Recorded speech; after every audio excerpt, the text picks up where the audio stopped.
And you may ask yourself, well, how did I get here?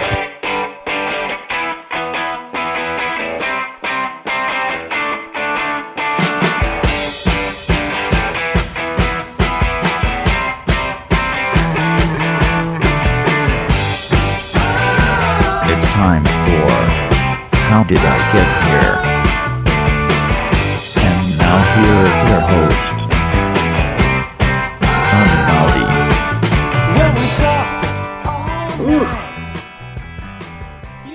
I don't know how to answer that question. It's a lot happening. Yeah, there is a lot happening. There is a lot happening. There's a lot, personally, socially. Are we recording? Yep. Oh, okay, I great. got it going. I'm here with Brannen Temple. Just leaving it there so people know who I'm talking to. Right on. Hello, Johnny. How you doing, brother? I'm good, man.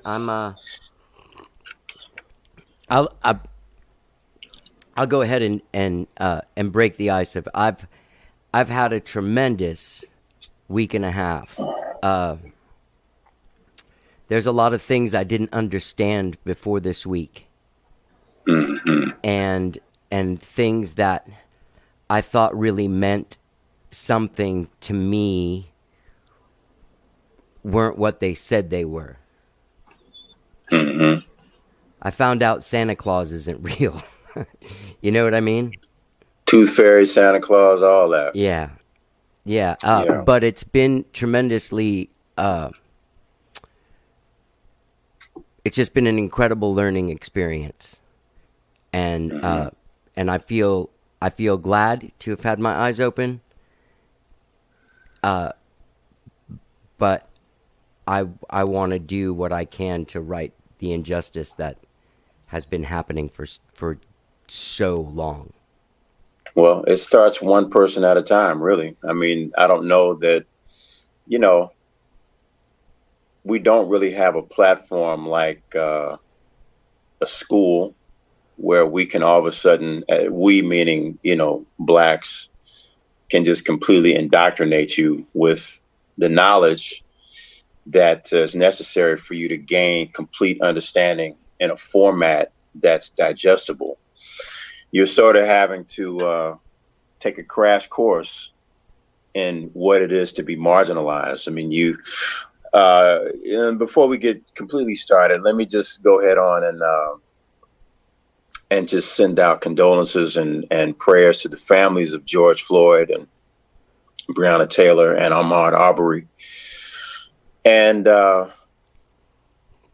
acknowledge the fact that because of where we are with COVID-19 and stay in place and all these things, and then to have seen that brutal murder first of Ahmaud by those nationalists, white nationalists, and white supremacists, and then to further see the police force who is based in that white supremacy and the ideas and the values that are within that whole system. Murder and take the life of George Floyd, and later cops breaking into with a battle round Breonna Taylor's house, and shooting her up to death, and not with no apology, really. Right. And had the nerve to ask her mother if she had any enemies. Now these are three individuals out of a sea and a myriad of countless named Black individuals that have been brutally murdered, brutalized, and this idea of tyranny with no retribution, no being called to justice is highly gross. It's grotesque. Yeah. Right now we're in a situation where, you're seeing all of these protests, not only beginning in Minneapolis, but then of course we've seen them go nationwide, and now we've seen them go worldwide. and we've seen them go on for weekends at a time. And that's all very cool. And, you know, the allies are there. A lot of, this is not just a Black problem, an African-American problem. You know, our white brothers and sisters have finally opened their eyes to recognize and speak on these truths. And, you know, that's a lot of positivity. But it doesn't start or end there. You know, No. It doesn't end there. I mean, the whole point of this whole thing is that this has been going on. There's been isolated and situations where we've seen individuals lose their lives, people that are our loved ones, you know, up all the way up to our beloved leaders of political nature and people that we looked up to and that educated us on just really how to conduct our lives as men and women that can hold up our heads high. You know, let's not forget, this is a country that, you know, we and in some of your other interviews, you know, you've talked to other individuals, and we know that this is about the context of slavery. This country was made its wealth off of slaves, right? So if you want to break that whole piece down and how that even came to be, white supremacy and capitalism are one and the same. They are the same thing. Okay.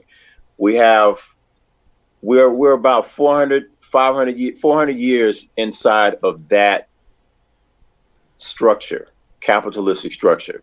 If you look at other structures throughout the history of mankind, you take the Moors. I don't know if you ever heard about the Yes. Moors. They were Africans who had mighty civilizations where they dealt with,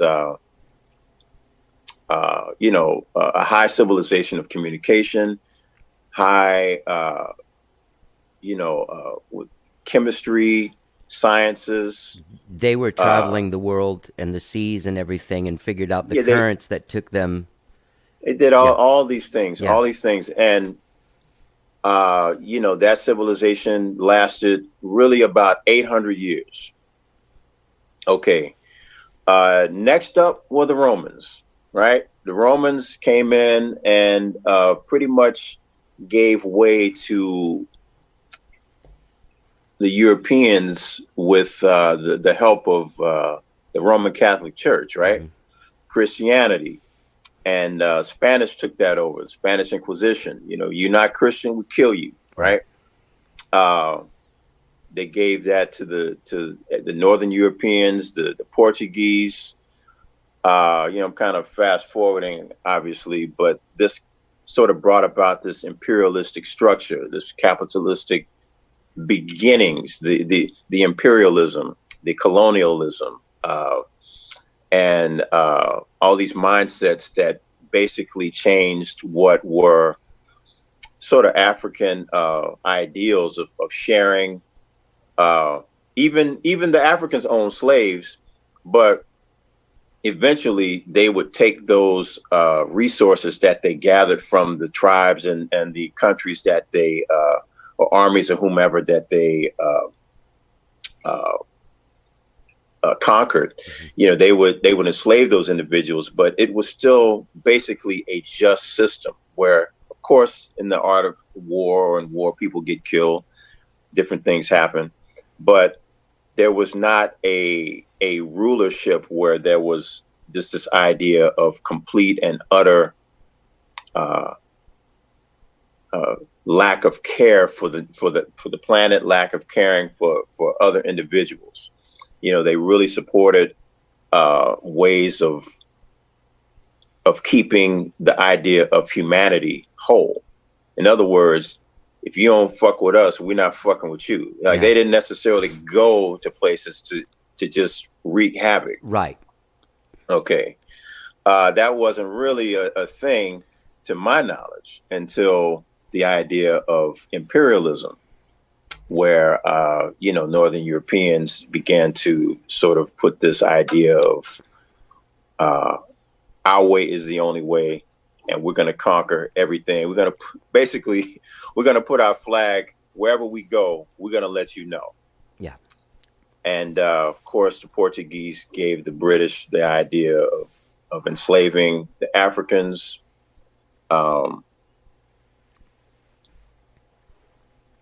Which came to the Americas, and pretty much all tribes of indigenes were pretty much peaceful, and many of them became extinct.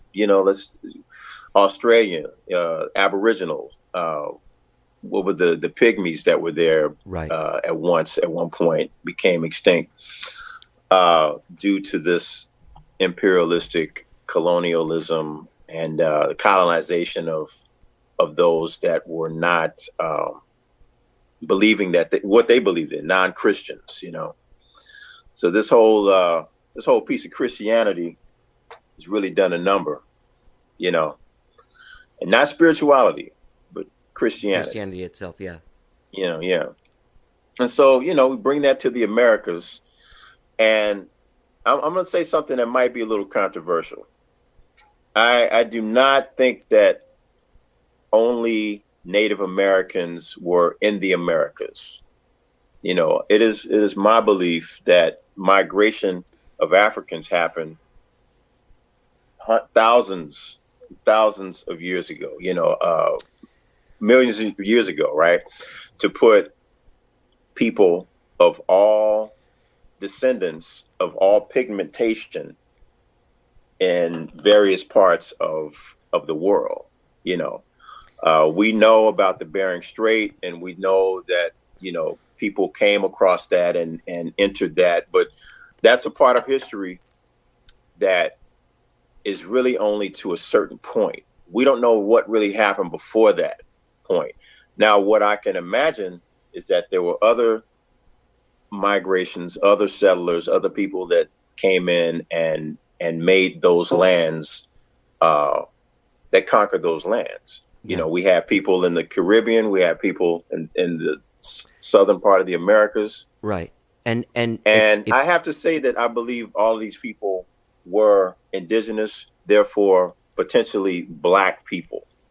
Right. So the controversy here is that Black people were already here in the Americas once Columbus and the other people came over.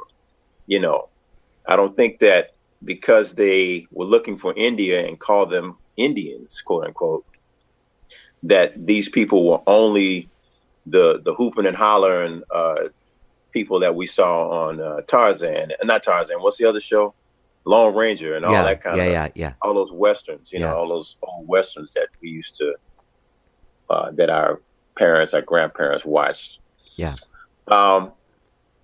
So, once all of that imperialistic thought and all those things came to pass, slavery and just the raping and the pillaging of our people, and anyone, again, who did not fall into line with this idea that we got to make this cash. This nation is going to be for the imperialistic thought process, a great nation, meaning financially. And it didn't matter who they stepped on, slept on, or kicked over to make that happen. Right. And these ideals are still in place. If we look at, I posted something on Facebook the other day about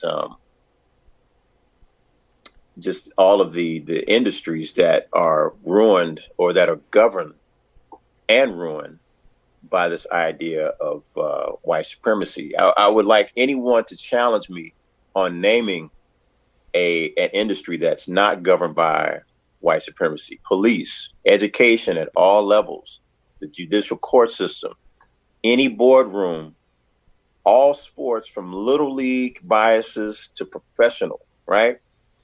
Entertainment, and that's from schools, local, professional, at any level, healthcare, medical industry, housing and business lending, advertising, media, prison, political, military, land ownership, insurance industry, job marketplace. Any of these industries and more are all biased and are tilted towards the value system or the financial structural system of capitalism, therefore white supremacy. It's very difficult for the modern human who is not awake, is not awakened to these things, to see that there is not justice and equality. So when we see these people rioting in the streets, this is that. This is people crying for equality. This is people demanding justice. These are people that are deserving, and now I do believe that this is not a Black issue. I think I've heard this on your podcast before with other individuals commenting on this, but Blacks didn't start white supremacy. So we're going to need help dismantling that whole thing. Yeah. That whole piece. I really feel like the mask is off, the veil of what it is you thought I was all about, or you thought Black people were all about. Yes, we are a people that are kind, spiritual, giving, obviously talented, but also quite educated. And, we're individuals of multi layers and multi facets. And we do all that we do in spite of all of this that happens, all of the great athleticism, all of the great, entertainment, musicians and such. And, it's interesting. A lot of people are coming on my Facebook and Messenger and social media, Instagram and various places, and are asking me, what can we do to help? I'm here for you. Now let me say a couple things. First thing,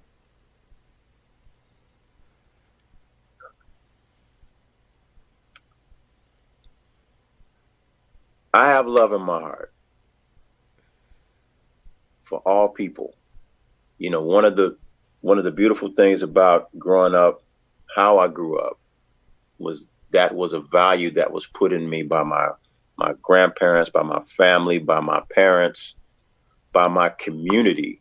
I'm born right here in Austin, Texas, East Austin. It's where I'm from, right? And the value system was just about love, loving one another, loving yourself, and not really having this idea that you can't do anything. So even though in America, we've seen this imperialistic idea and these values play out, I still never really grew up with the misconception that I couldn't do anything, because I had elders and people and teachers and people over me that really helped me to understand my value as a young man, as a child. Yeah. Okay. So, but the truth is that even those people were marginalized, and those people who, some of them are still alive, some of my mentors and elders I still have. Both of my parents are gone. My grandparents are gone. Certain really important family members, educated and wise and intellectual and emotionally in depth family members have passed on. But when people really want to learn what's going on or how they can help, I really think it's important for people to reach out to scholars. Right now on CNN, I don't want to. I'm not trying to really support any one thing. I'm not trying to put them on blast by saying, "Oh, you got to watch them" or whatever. Yeah. But like you're seeing, sort of the resident tokens, and I don't mean that with any disrespect, because I'm a fan of Spike Lee, I'm a fan of Cornel West, Dr. Cornel West. So, but these people are constantly sort of like the voice or the beacon of reason or understanding. White media always has a way of, it's like, did you ever see Sanford and Son? Yeah. Where the two cops, they always came in, and the one cop was always talking like this, and then Fred G. Sanford and Lamont would look at the black cop, and he would go, "What he's saying is this," and give it to him in a really simplistic kind of form. So, and it's hilarious, that anecdote. But in reality, this is what we're looking at. This is what Cornel West is in that framework, And again, I'm a fan. Man, if I were to ever meet this brother, man, you can't imagine the humility that would be in my heart. Yeah. And meeting a man like him or Spike Lee, or any number of scholarly blacks that are much more adept than I am at how to educate. There are people right here in this town. We don't have to look to the New Yorkers for that kind of education. There are people who worked at the University of Texas, African American Studies. Actually, they brought me in once to do an artist in residency, and I learned about some really incredible people right here in this town who are upholding the value system from a scholarly standpoint, right? And then you just have local heroes, people who I had a conversation. There's several people that I can converse with in my life. Two of my teachers, Dr. Beulah Agnes Curry Jones, was a great woman, and one of my first musical teachers, and just one of my teachers in life on how to present myself as a man. I had this musician named T.W. Kenshin, who was one of the first musicians that saw my talents and sort of scout me to play in the community bands and various things. And of course, one of my mentors who's still with me, of course, like I said, Dr. Jones is still here. But Walter Shaw was a saxophonist who actually happened to be one of my band directors in junior high school. And he put me on a lot of game on what once was in the Austin music scene, which I'm going to get to and share with you later in this interview. But the point that I want to make is there are people in place of education and in place of scholarly understanding, and people in place of economy understanding in the Black community that can help educate. These things are a Google search away, in modern day. And I understand my position in this town. I know that on certain levels I'm beloved. I know on certain levels, I myself am even tokenized by the scene.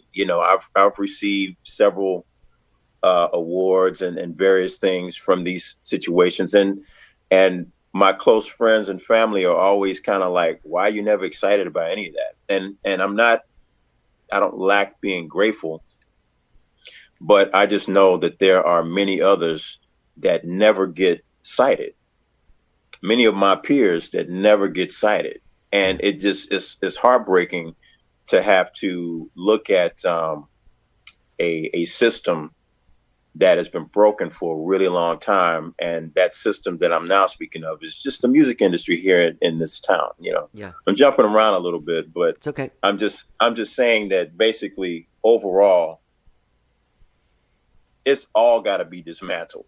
The white privilege, lack of knowledge, lack of understanding, uh, lack of resources or equally dispersed resources. It just all needs to end. Okay. Okay. Here's something. I want to go back. I digress a little bit. I want to go back to Ahmaud Arbery. Okay. Okay. So in the last week in media, the biggest thing that's been on news with this has been George Floyd's funeral, right? I mean, I don't watch a lot of news, Right. but I have been seeing, I know that the funeral happened, have been the procession and all these different things. And, they pretty much are painting him like a poster child, like a hero in a sense. A martyr. And it's like, well, Yeah. a martyr. Yeah. Thank you. The truth is, it's just a travesty. How is this man? How is he that? I mean, in a sense, because we have so far to go. I mean, in a way, his death was a catalyst to sort of spur on and spark on, all this movement and all this motion. And trust me, there is going to be, and is right now currently, major white supremacist kickback, and pushback, Yeah. basically. I mean, we're seeing it from the bottom all the way to the top. We're seeing protests being disrupted by, skinhead types or whatever, all the way to people posing as black people, vandalizing buildings. But you notice all of the people who are black that are protesting are, even if they are enraged and even if possibly they are looting, at this point, no one's shooting. We're not toting weapons, right? Yet the police force is aggressively attacking all of those that are being that are protesting. Why is that? It's because that's what they're programmed to do. Yeah. It's fear. It's fear-based tactic. It's militaristic style tactics. And what you're not seeing at this point is like, on the larger scale, you're not seeing National Guard. You're not seeing military come in. You're not seeing militias that are making themselves actively known. I want to see what happens once the trial begins and there's a verdict that happens based on Ahmaud Arbery's killers.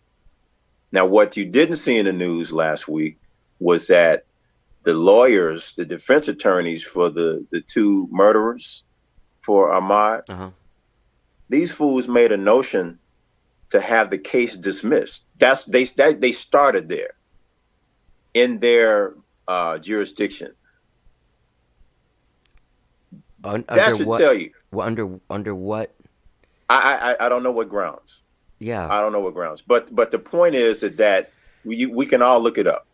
They started there, and the court threw that out. Okay, so maybe a known fact, but possibly a little known fact is when they arrested those guys after having killed him February 23rd and being able to go to the store, be with their families, be in their gun clubs, be in their KKK rallies, do whatever it was that they wanted to do for weeks before this news really hit and before that video really surfaced and before the rage and the anger really happened. These people were in their homes chilling for all this time, right? They did not arrest those guys until members of various black militias, let's be frank about this, said, we're going to come pay you guys a visit. And so the only way to really protect those people was to put them into police custody. But we saw fractions of the Black Panthers show up in Brunswick, Georgia. We saw a group called the NFAC. They showed up, and NFAC is the Not Fucking Around Coalition. It's a real thing. Yeah. And these are ex-military. Even one of the brothers who was in that actually ran for presidency against Hillary and the non-genius who is in the White House currently. Uh-huh. And so, Not Fucking Around showed up, and they had a look around the neighborhood. They went around knocking on doors, peeping around corners, and one white woman who was a person that lived in the community. And mind you, this was a community that was completely gated off. Like, these people said, we want to live outside of the city. We want our own stuff to be our own stuff, right? And they had the resources, they had the rights. Right. Because they did not want to be around probably urban people. I mean, most of these people had like huge, American flags, huge Dixie flags, huge Trump banners, all in their neighborhood, all in their yards, all on their houses. And obviously these are people who, it's safe to say, probably a little bigoted, at the very least. Yeah. And so they all, have their neighborhood and they have all of their resources and their things. And that's why when Ahmaud came over there, it was this little situation of, you're not supposed to be over here. Right. Period. I learned that there were really no adjacent neighborhoods. There really was no adjacent anything. It was like a community unto itself, which meant that he would have had to be looking for something over in that neighborhood, not necessarily to rob or steal. Who knows, man? Maybe he's dating somebody over there, I don't know. Yeah. No, it's an unknown because he's dead. You can't ask him right what was going on. I mean, I know that, I run and I do different things to keep, my physical self up. And sometimes when I'm in other cities, I don't know where I'm running. I could be right in the middle of Clanville. I have no idea. I don't know what's around. I do my best to remain, safe and keep my eyes open. But when you're exercising and you're doing things kind of over and over again, sometimes you want a little different scenery. Yeah. You might make a left when you usually make a right. You're just challenging yourself. You're keeping yourself, your mental side of things just kind of up and challenged. So who knows why that young brother was over there, man? But he lost his life in that situation. And the only reason why those men are on trial or up for custody or in custody, police custody, protective custody, is because some bras showed up with, combat tactical gear and weaponry. And they didn't come to negotiate. You know what I mean? Yeah. So what I want to warn the general public about is, if we see these cases go in a direction that's not favorable to what's right, meaning those people getting sentenced, those people having to lose their rights.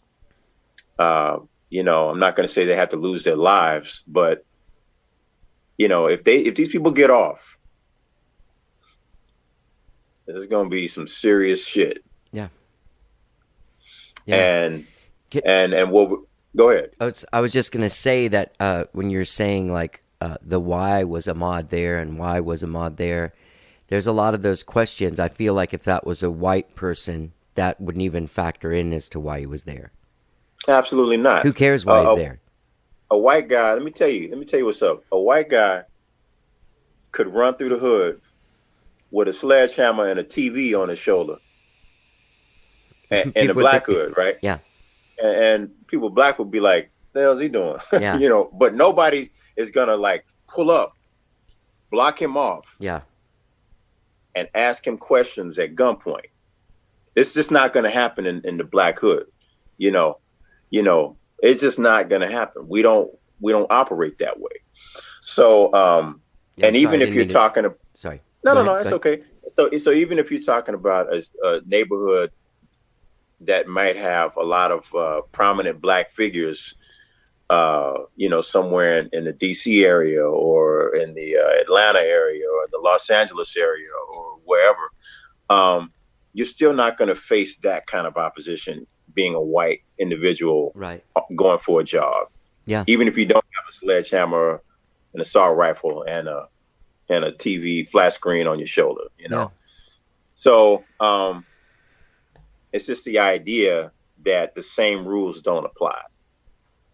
Okay, one of the issues that I don't think that white people understand is that we're constantly having to sort of mask ourselves in a major way. Yeah. If you want to talk about, before I get to that, I still want to go back to the potential for protesters Sure. coming up in the next few weeks. Let me keep it right there for a second, because the point is, we're not going to see police using force anymore. If it goes to the next level, we're going to see National Guard. We're going to see militaristic people. We're gonna see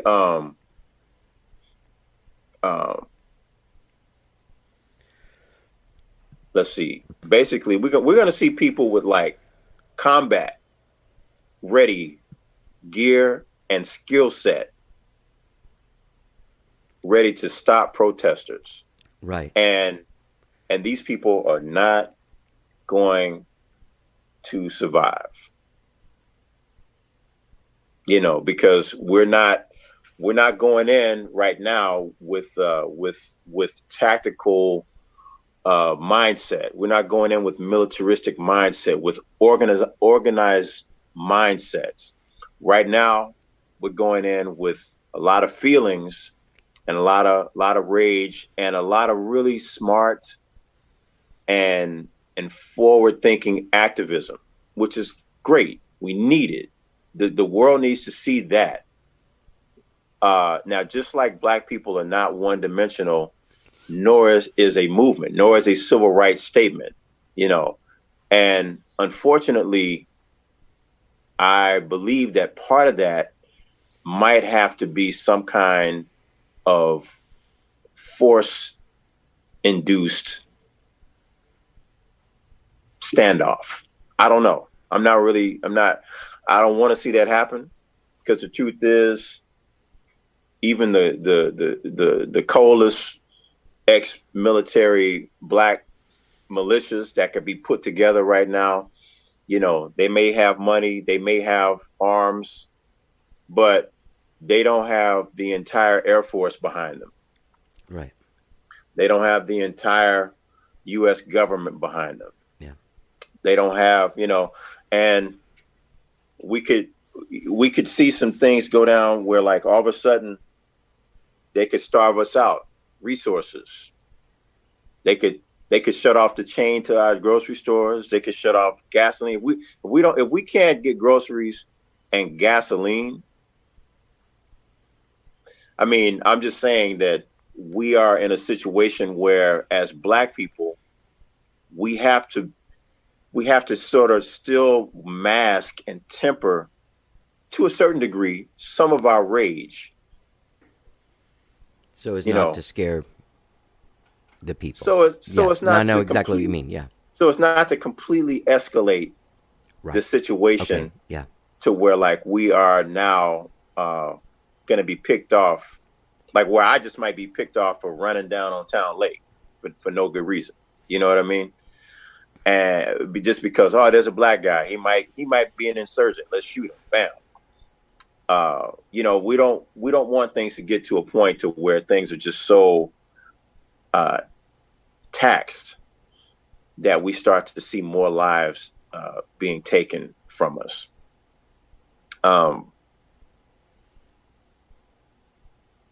I want to know, you know, what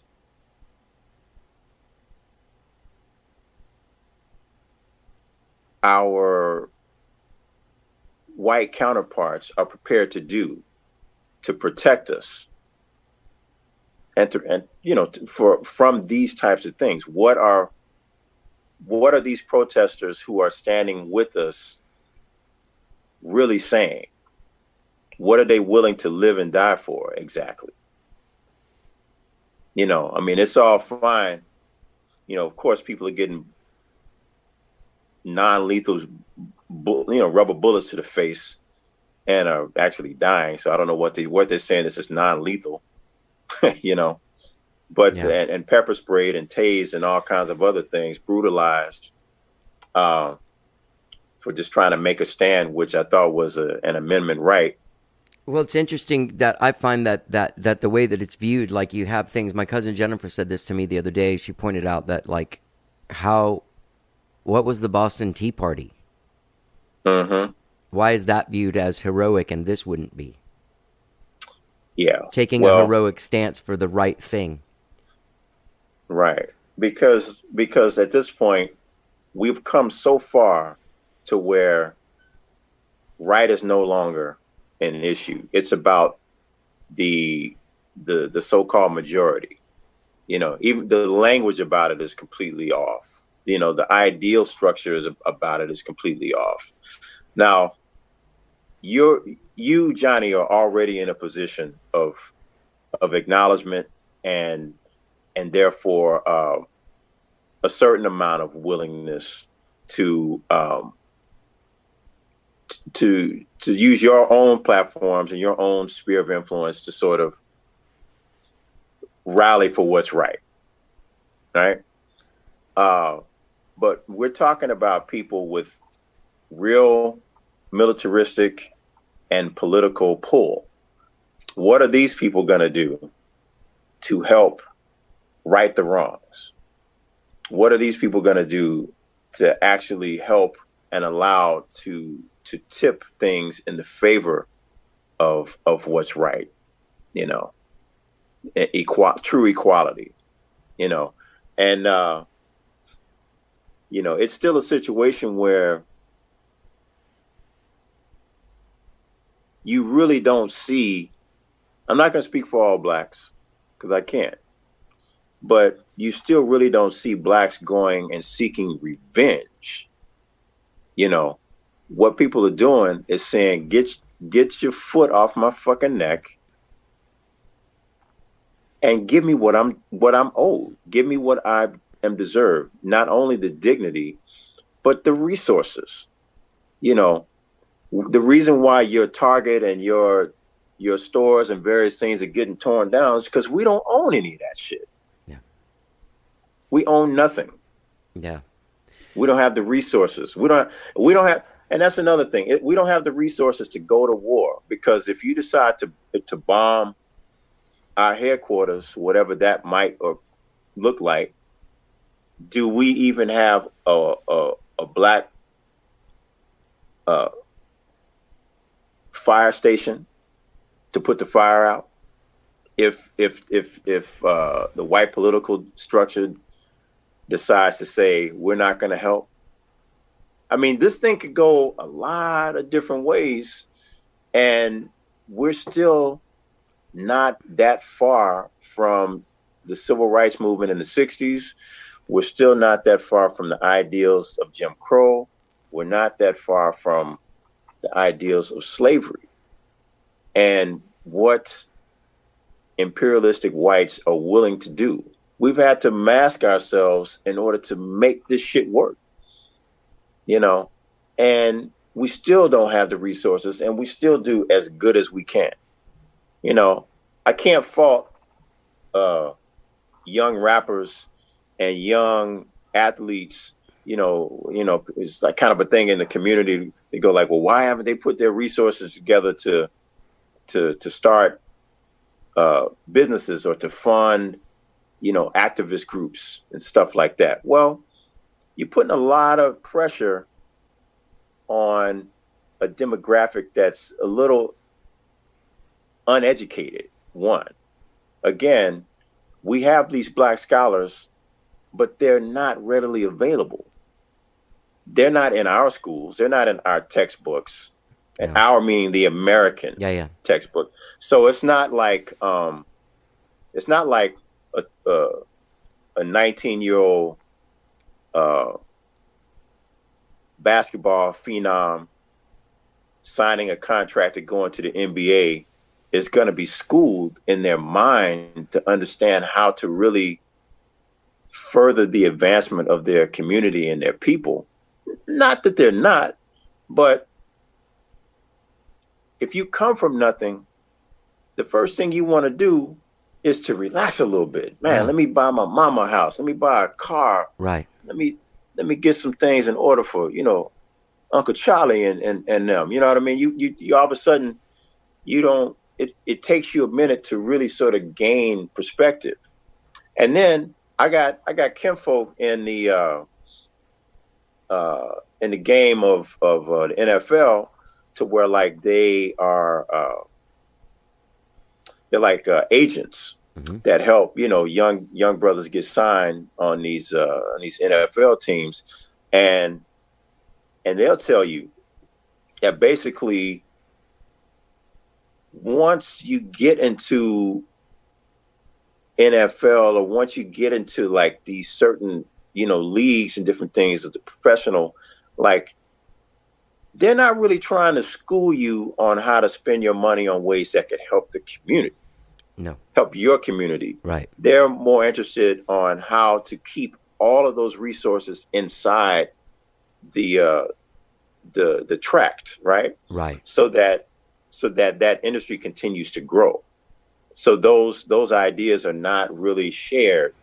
You know what I mean? Those resources are not put in place so that people can see what their possibilities are as young men and women in these athletic possibilities, who get these positions in the football league, young entertainers, whatever, So we don't have ways or concepts of how to put our money together and put our resources together as a whole to be able to come together. Let's realize Civil Rights Act was what, 1964? Mm-hmm. That's a little over 50 years ago. So as a quote unquote free people, we're still pretty young. So I can't fault the whole all the Black people. I can't fault Black men and women. When we're still having to deal with we just now got over the idea of colorism. I don't know if you know what that is. No, explain it to me. Okay, colorism is just light skin versus dark skin Blacks. Oh, okay, yeah, light skin back, right?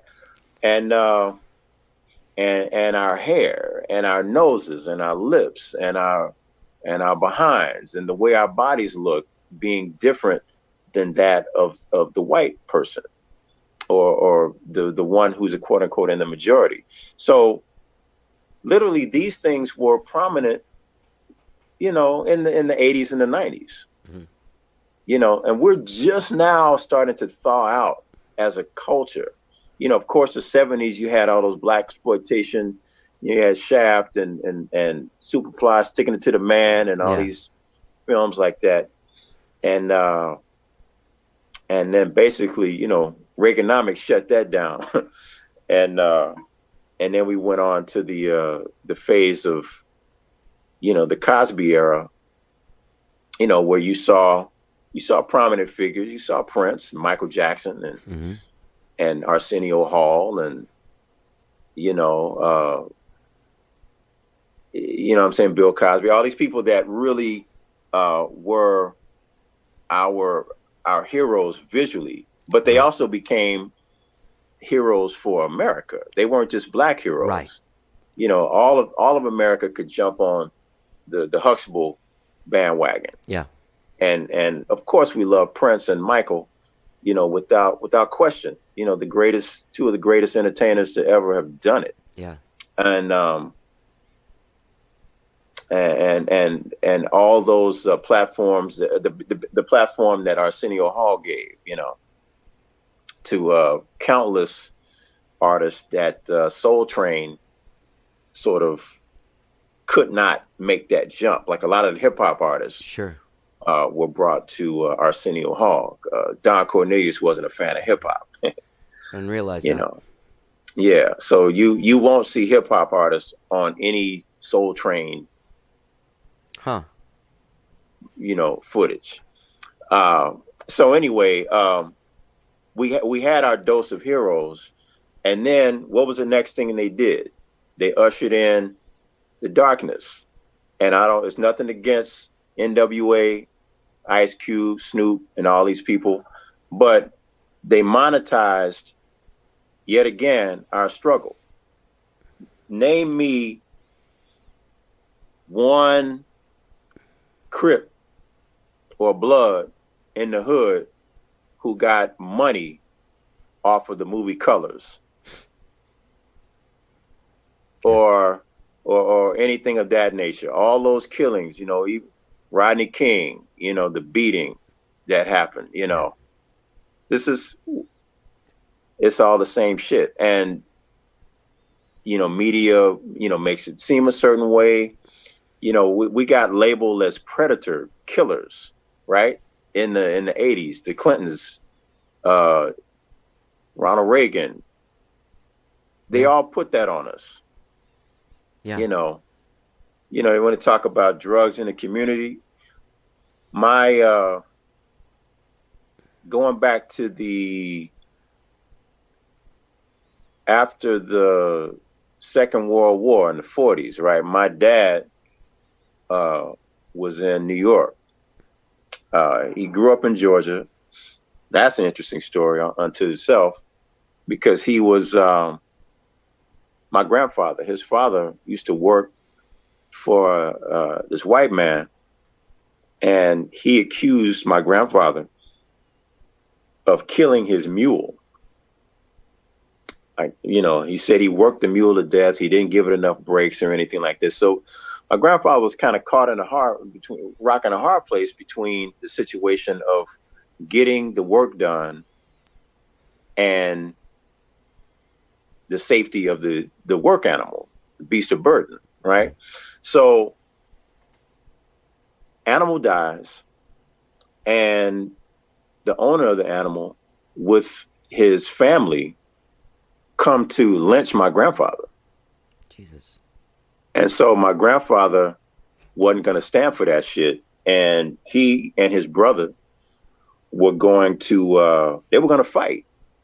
They got their shit. They got their arms, and they were like, man, fuck this, man. We're not letting this happen. But they got some sense talking to them, because there was not going to be they weren't going to live through this. Right. It just was not going to happen. So my grandfather and his brother left their homes. They left their families. They left their wives and their children. My dad at the time was like maybe 2 years old. Hoboed their way on a train,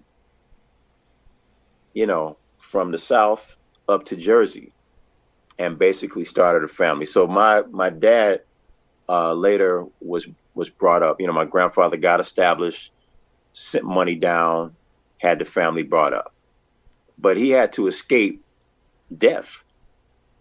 So my dad grew up in New York, and he grew up at a time where in the during the 40s and 50s, they did the whole redlining thing, where they had like a few blocks where it was only black people. You knew where all the blacks were, and the blacks are always close enough to know where they are and stay out of our way. You can have your shit over there, but when we need you to work for us, you can come. You don't have to go too far. You're right there, right? And so that's how my dad grew up. And New York is also a situation where a few blocks over, you would have the Greeks, you would have the Irish, you would have the Jewish communities, and so they were all kind of lined up in the city like that. And so he, even at that time, could have friends that were of different nationalities, and did. That's how he ended up here in Texas on a sports scholarship. Okay. And from a Jewish buddy who they were playing baseball. My dad was a really good athlete, pretty much all around, and was told by a Jewish buddy, "Hey, my uncle owns a sporting goods shop on 125th Street. Guess what the name of the shop was? What? Jackie Robinson."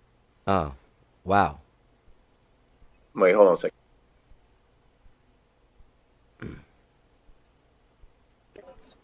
And so he was able to go to the shop, and he actually met Jackie Robinson, my dad. And Jackie told him, "Hey, there's some opportunities down in Texas. It'd be good for a young colored boy to go down there for these sports scholarships." So my dad came to Texas. Wow. And ended up in Austin at the newly formed Houston-Tillotson University, Houston-Tillotson College. Right. And so those were two colleges that were merged, Sam Houston and Tillotson College. Okay. And that merger happened, I believe, in 1952. And so my dad came down here in 54 and was able to go to school. But anyway, just the mere fact that his life was shaped by that racist situation, where there was no trial, there's no judge and jury. It was a white man who had the rights to take a black man's life, and didn't matter for what. You just had the right to do it. So the point is, what makes that situation different from Ahmaud Arbery? Nothing really. Nothing. We're talking about the state of Georgia. We're talking the 1930s, and we're talking 2020. Almost 100 years. No change. And there's no change. There's nothing. No change. Okay, so throughout the history, like I'm saying, we've had to just mask ourselves. We just lost. Of course, we just lost Little Richard, right? Yeah. And as the inventor, the archetype of rock and roll. Yeah. Rock and roll is black music. Yeah. I don't know what people are misunderstand about this. And so he came out and saying that the only reason why he could do what he did was because he decided to choose a flamboyant, wear makeup, and basically chose to be non-threatening, so that white men could send their daughters to the show and not think that they were going to get that black pipe at the end of the night. Yeah. And and that seems to be the threat. Of course, our DNA is more dominant. There's no such thing as a mixed kid. I want to throw that out there too. There's no such thing. If there's any black, that kid is black. And America, imperialistic ideals decided that. America decided that. And actually the truth about the power and the strength of our DNA decided that. Right? We just have a dominant gene. It's going to turn light into a little bit of dark. That's just what happens. Skin tones, it's going to happen. Features, nose, hair, muscle structure, It's going to happen. And, that man, there's so much to unpack and get into. The one thing I want to move to right now is just Austin, Texas. If we can, we're going to take a break from all of that right now. And we're not going to talk anymore about not fucking around coalition. Yeah. and the fact that so-called president decides to begin his campaign rally on Juneteenth. Yeah. In Tulsa. Yeah.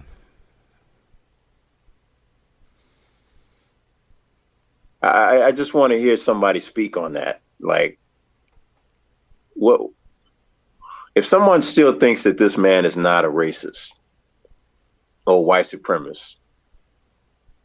That's a whole nother thing. It's been proven. Whoever doesn't see it is blind, because he's proven it himself through his actions and his words. Yeah.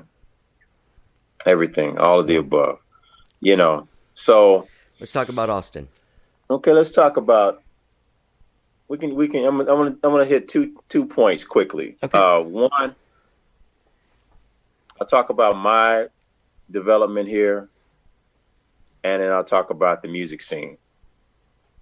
Okay. I think because that's a lane I think I should stay in. That's a lane I think I should really communicate about, because that's what I am. Austin knows me as a musician who plays the drums, and let's talk about it. Okay, yeah. So again, when I grew up in a really insulated scene, in terms of really, I didn't really see a lot of white people when I grew up. I don't have a lot of memories about seeing white folks until I got to elementary school. So you're talking 5 years of family, my parents' workplaces. My mother actually was an administrator at Houston Tillerson College. Okay. So I, when it was a college, now it's of course university, but so I grew up on that campus, and in East Austin with my family, my grandparents, and church, Ebenezer Baptist Church. That's still in existence right there on it's on 10th Street, right past a block up. Everybody knows where Franklin's is, Franklin's Barbecue. And it's interesting how you can no longer see Ebenezer because they built those apartment complexes right in front of it. Yeah. And so Austin has always had this way of putting racism first.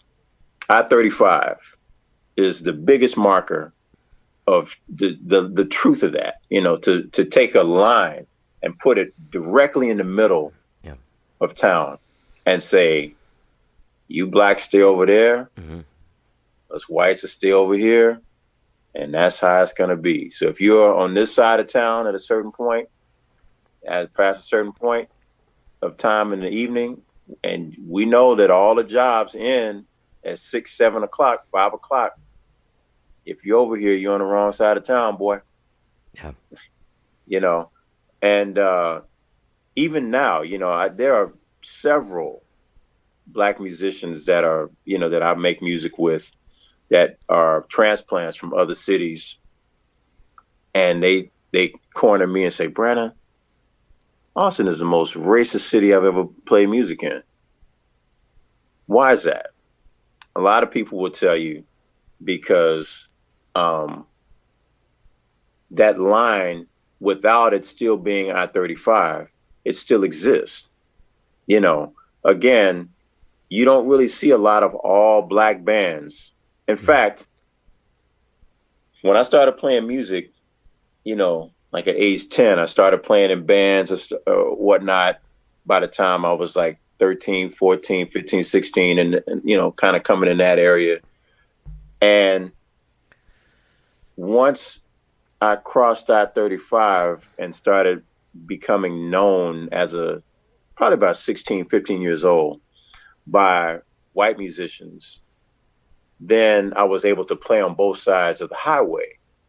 But it wasn't until, let's see, so let's say that's 1983, 1984, 1985, 1986, in that period. It wasn't again until 1998 that I played with another band that was all black in Austin.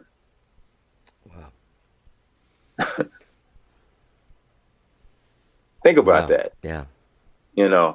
And that's just crazy to me. Just the idea that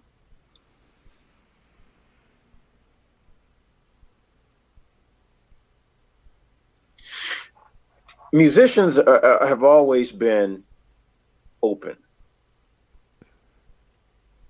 open-minded, but this idea comes from black people, though.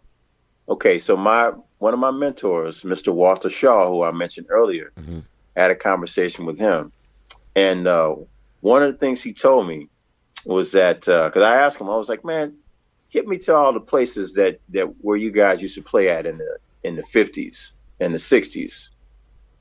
But one of the things he told me was like, there were clubs like, Charlie's Playhouse. Before that, it was a spot called the 7th Street Club. There's a place called the Shack. There's a place called Oak Tree.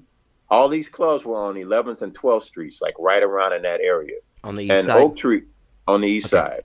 Sorry, go ahead. And so the Oak Tree, Bobby Blue Bland and Joe Tex literally got their start at the Oak Tree. Wow. In the 1950s. This is fact. All right. There was another spot called the Dollhouse that was on 12th Street. There's another spot called the Jade Room, not like over here at the Seaboys necessarily, which I think maybe he was trying to kind of capture the namesake of that, but not the decor or the vibe of that. Right. But yeah, the Jade Room, that was on that was a little past 35. That was, you know what that was? It was on 19th and Guadalupe, which is, there's a Domino's there right now. Right, yeah. Chase Bank and Domino's right there. So that was the Jade Room. Then there was a spot called the Cotton Club. That was on 11th, like right before you got to I-35 on the east side. Now, like the Jade Room, Mr. Shaw was telling me he saw like Sarah Vaughan play there, Count Basie, Duke Ellington, all of the greats, Kenny Durham, all the greats of the time, playing music there. And you could pretty much just sort of bounce and dot around, and they would have nights where jam sessions or the Austin musicians were playing.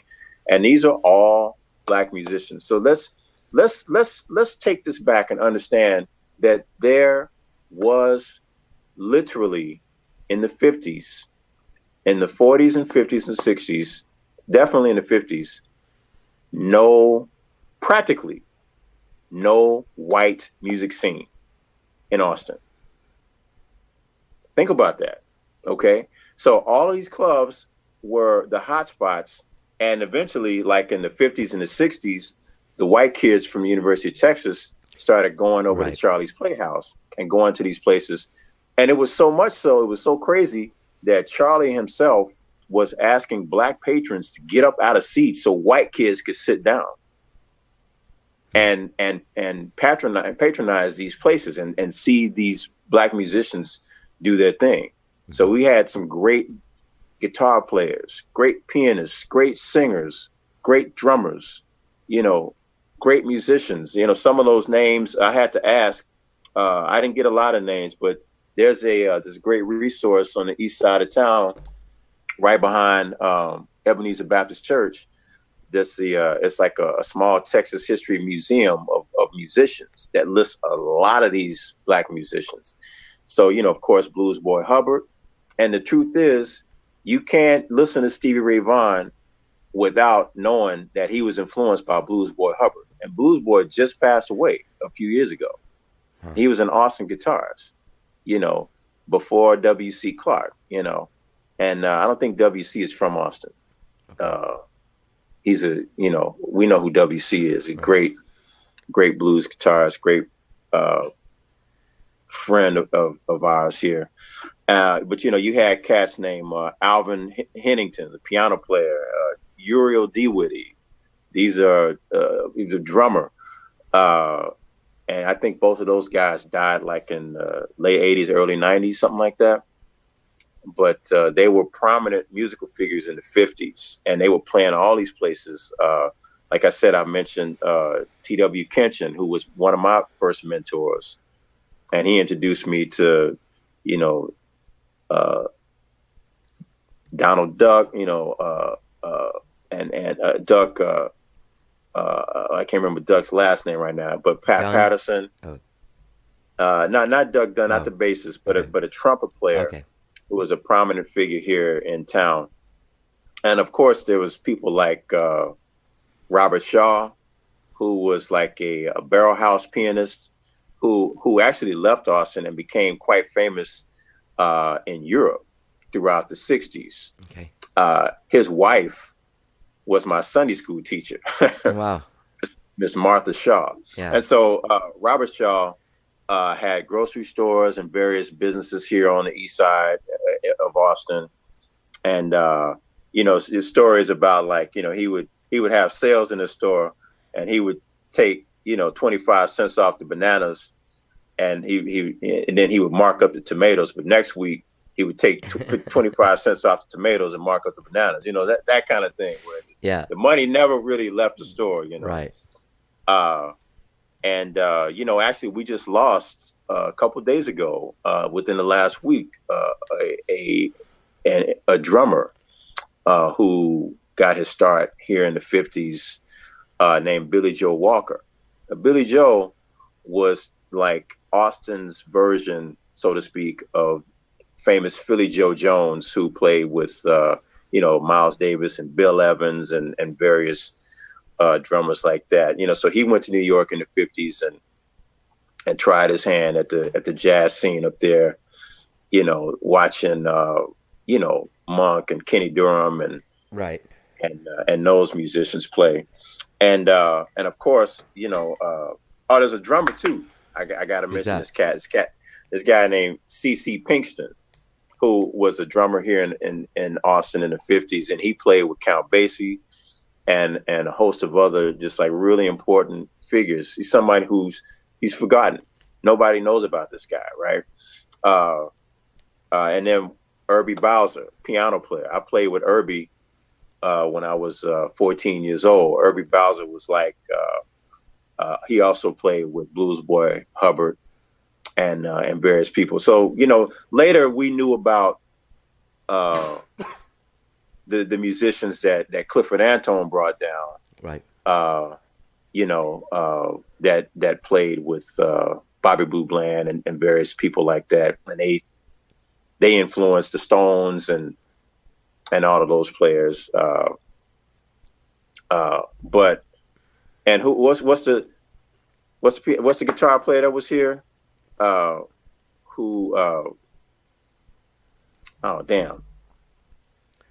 He basically influenced Hendrix, and he lived in Austin.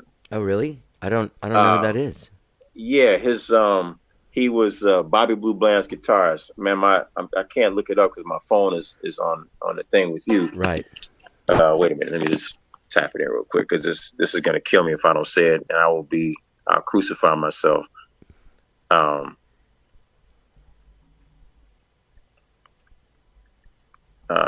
Austin blues guitarist.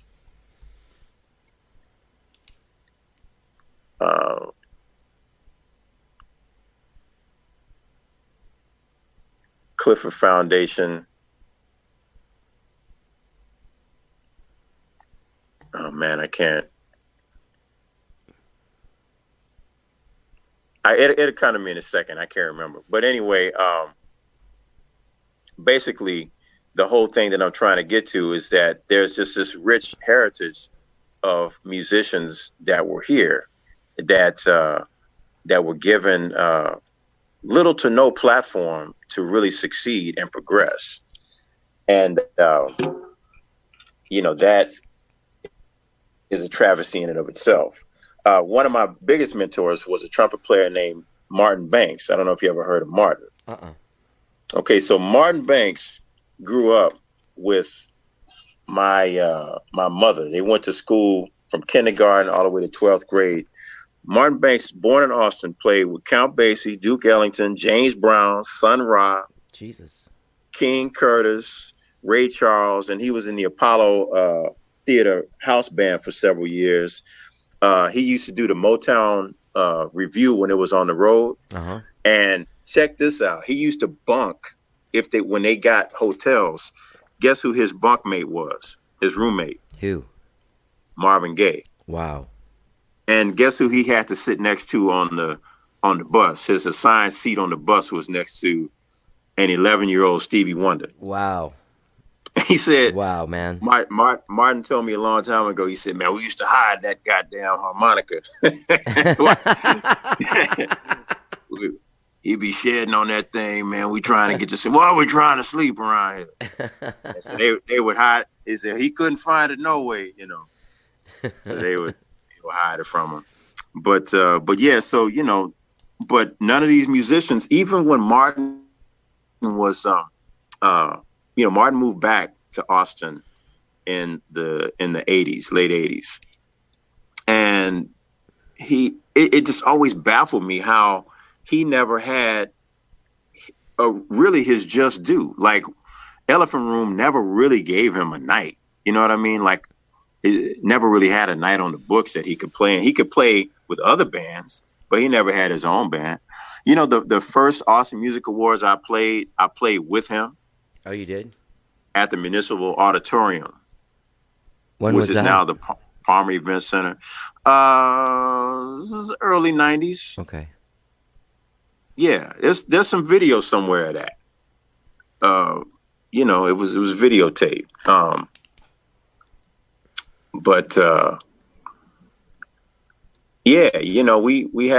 We got rich history around here, but none of it gets any notification. It gets notarized. In fact, all those clubs that I mentioned, guess what happened to all of them? They either burned or got shut down. Burned down or got shut down. There used to be a theater from 1935 to about 1973 called the Harlem Theater. It was on the East Side. I don't know if anybody knows about this, but they used to play, movies. It was cinema for blacks, where they didn't have to worry about feeling like they were less than a third-class citizen. They didn't have to sit in the balcony because, like the Ritz, the Alamo Ritz, down on 6th Street, that was a theater where they had a balcony section. Remember back in like when was that? The late 90s. They used to have gigs up there. Yep. Did you ever play up there? I did. I had a weekly gig there with Mark Addison and Nina Singh. Right on. Yeah. Okay. I don't think I might have seen you. We just would all traverse the music scene and, right. and get in and do different things. So I know I played up there, but in earlier days, that venue where we were playing was the black only section. Like only the blacks, like if blacks went to the theater, they had to sit in that section. Right. And you remember for a long time, the bottom wasn't even open. Right. And then they opened it for a while. And then, I guess I don't know what happened to it, but they had to close it back down. But yeah, that theater has roots in segregation and racist values, and so we can talk all day about the Austin music scene, but really just the music scene at large. I mean, the biggest moneymaker of the 60s was Motown, right? Yeah. Pretty much next to the Beatles, I guess. But even in Motown, it was Berry Gordy's deal where he wanted to make sure that we could be digested into the homes of white America. So he took all the hooping and hollering out, whatever Little Richard was doing or whatever the black artists of the day were doing, where they would, giving it their all, 100%, not necessarily just showmanship, but just like feeling it to the hills. Right. Don't feel it too And much. he took all that out. And so like their flagship musicians were who? Diana Ross, Yeah.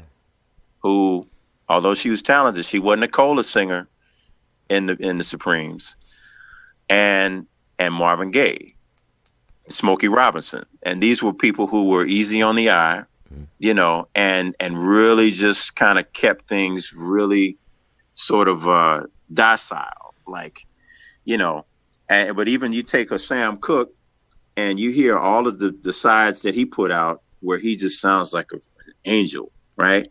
But recently, about 2 years ago, they released a Sam Cooke concert. Have you heard it? It's a live concert. And you can tell he's singing to a black audience and he sounds different. He doesn't sound like the squeaky clean voice that you hear him on all those records that we love and that have been played over and over again in movies and right. commercials and everything else.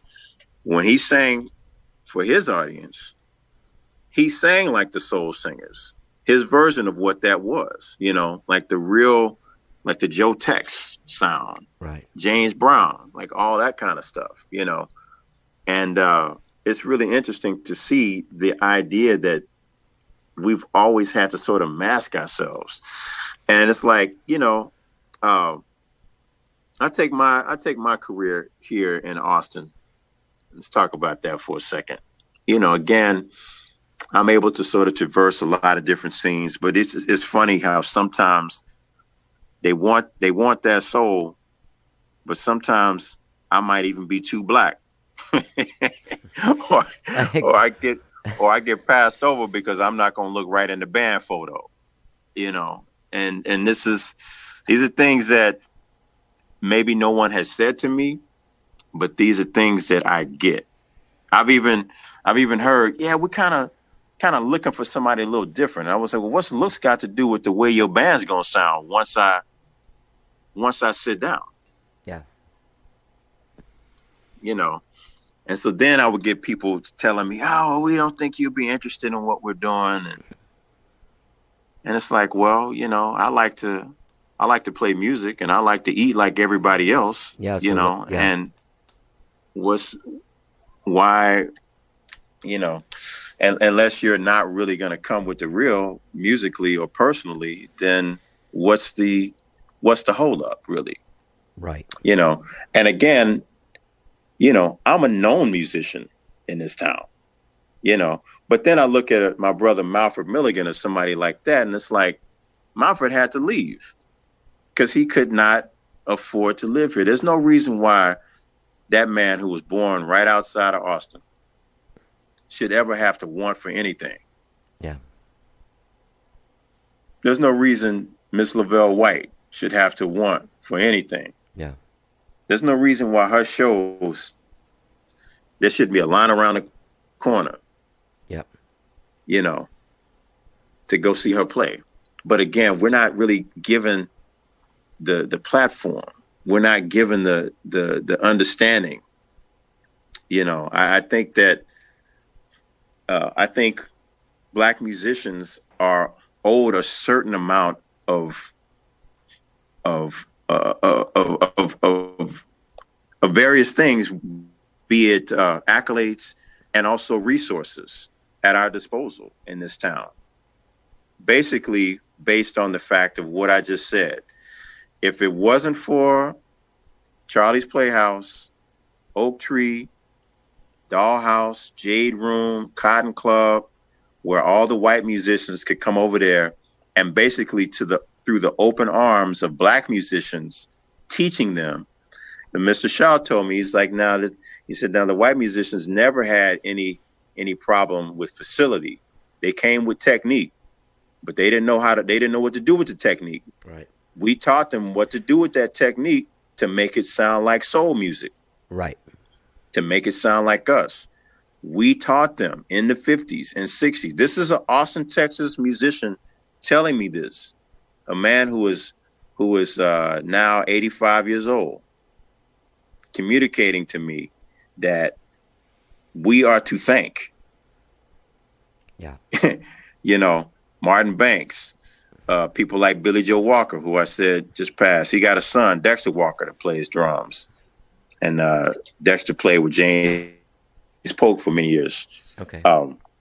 And was one of the first drummers I saw play in a band on Juneteenth in Givens Park when I was 4 years old. Wow.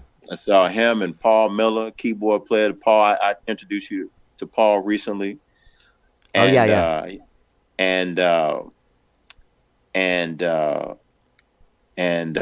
bassist named Warren, who had the Flying V bass. It was the first time I ever saw that, man. At 4 years old, I realized just from that bass that's what I wanted to do.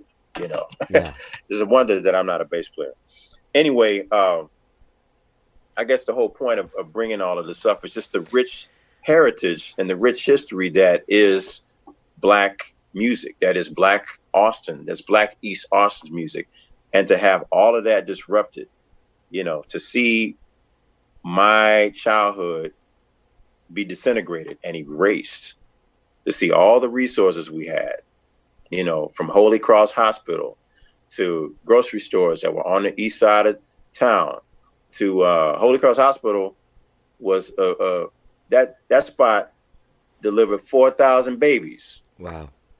And it's right there on 19th Street, which became Martin Luther King Jr. Boulevard, which became now its abbreviation MLK. Right. Seton brought it in 1984 and disintegrated it by 1989. Gone. And we saw all our resources there. And just as recent as 2017, City Council okayed 102, I think, out of 110 Black homes to be demolished on the east side of town so that they could be restructured for model homes, like the current fashion homes that are being built. Yeah. So that because of all the property taxes that were raised, so that you pretty much make sure that the neighborhood is no longer a Black neighborhood. You've taken out all its resources, all the people, therefore all its initial value. And so systemically, this town has really done a lot to show its alliance to that capitalism and to that racist belief, that racist structure, and not to the things that really made Austin enriched. If you really want to think about Austin, if you want to think about what's going on in Austin now with the tech industry would not be here had it not been for the hipness of the Austin music scene. It's true. And so, that being said, people use Austin music capital of the world as a lobbying point for big business to be brought into the town. The W Hotel, any sort of various other resources that have been brought here. The entire tech industry was brought here on the hipness of the Austin music scene. But the Austin music scene has its roots in East Austin. But that's period. Not really included now. And East Austin now has nothing to do with East. Man, I drive through East Austin, man. I've cried before. I've shed a tear because it does not look anything like the way I grew up. Yeah. The houses, the people are gone. The structures are gone. yeah, I had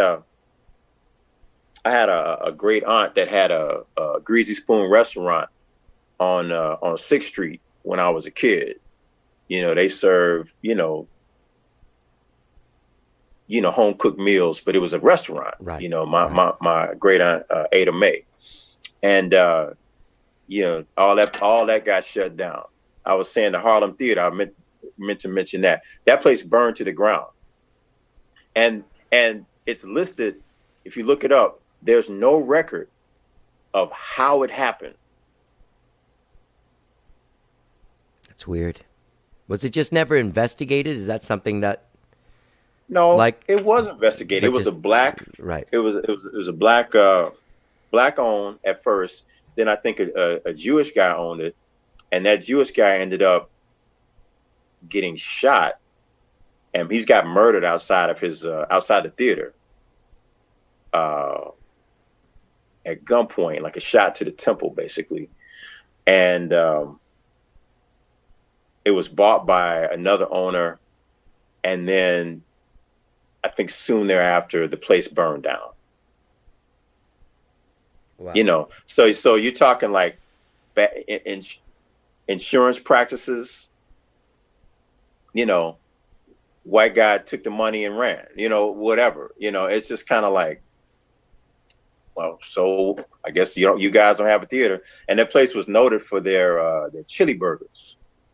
That was like, you could smell those mugs from like all around in the neighborhood. That was like a favorite from 1935 all the way to 1973. That's crazy. Yeah. So there's a lot of people in this town who are still alive that can talk about more deeply than I can. Yeah. Because again, I wasn't born until 1970. So, there's a lot that I was too young to have seen or wasn't born. And, but all I know is, even now, you don't see, going back to Black musicians, we have certain people who are in our town right now who the populace holds up. And they play the club, the popular clubs in town, and they're like, oh, good old this guy, good old that guy, good old that girl, and they're beloved. But trust me, there's countless other Black musicians that have no name, that are extremely talented, and get marginalized and get criticized for not having enough Black people in their band. Enough white people in their band to play these clubs. This happens in 2018, 2019. This is happening. 2020 is a wash. I mean, nobody's playing any music. Yeah.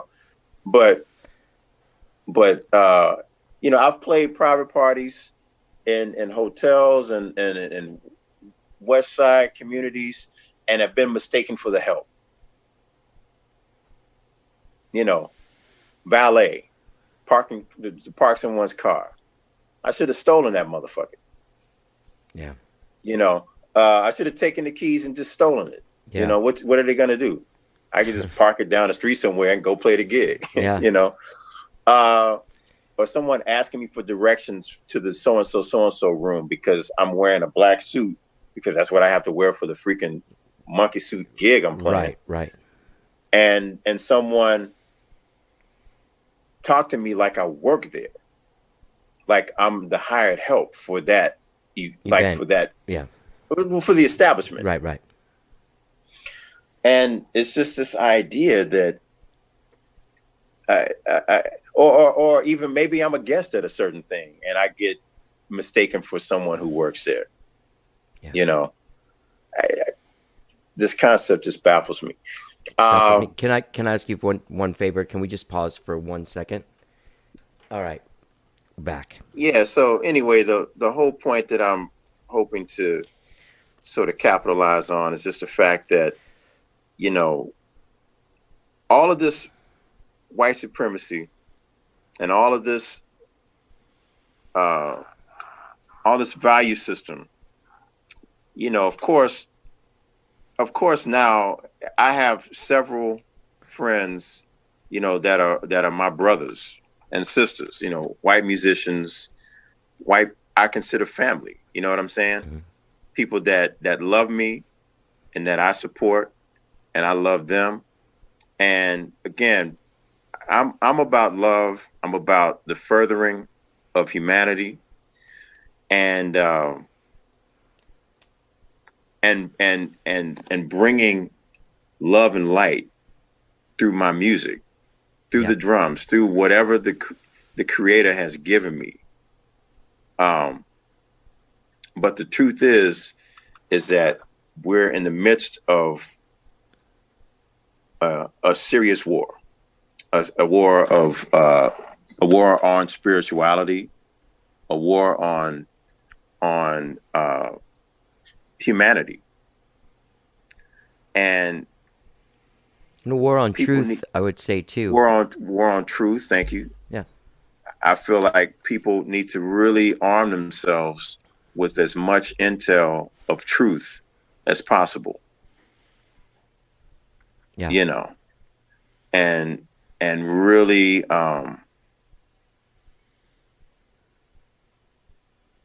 really make it so that we understand what it is we're fighting, because we're not just fighting the police. No. All right, we're not just fighting whoever's currently in the White House. You know, we've heard this thing over and over again: systemic racism and problems. Okay, well, what are those things? That's what we're having to break down to make sure that we understand. The guitarist I was thinking of was, I believe, Hubert Sumlin. Oh yeah. That was going to kill me. Yeah, Hubert Sumlin Who played lived in Austin. with Solomon Burke, right? No. He played. Well, I believe he played with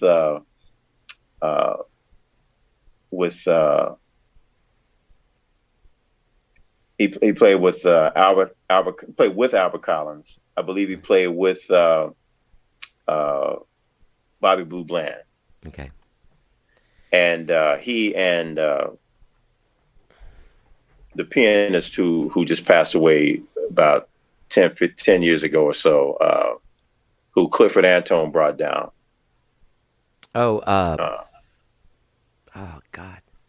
Pine Top. So right? Hubert Sumlin and Pine Top Perkins.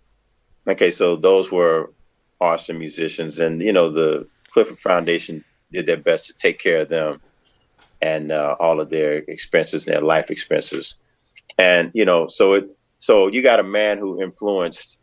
So you can't hear Jimi Hendrix without hearing Hubert Sumlin. Okay, so that's a national treasure. The musicians that I mentioned who were Austinites are local, regional, and national treasures. And just the ideas that they upheld as musicians, and for them to offer themselves and their talents to the white kids that came over from across 35 or from other regions, from Dallas, the Devon brothers and those sorts of things that came down to gain more knowledge, their thirst for knowledge about Black music. They're old. Their heritage and their legacy is old, and those who come after them are old too. Where are the resources to really put those people in place as true figures? Why are there no statues and museums based on these people? Right. Why are there no resources in place for persons like myself or others to be able to teach the general public and to teach our younger students about who these people are and what this music is all about? Jazz and blues and rock. Who came up with that stuff? Right. black people. musicians. Yeah. And that music, I was told by another mentor of mine, Hannibal Lacumbe, that music is the spiritual language of the people. And so with that being said, there are things that the music tells us and teaches us that are beyond what any sort of political analyzation can inform us through, and there has to be some kind of truth or some kind of acknowledgement. I mean, even inside of this city, that that helps to understand. Now we got this money that they're supposed to be distributing, and that they're making so many loops and hoops and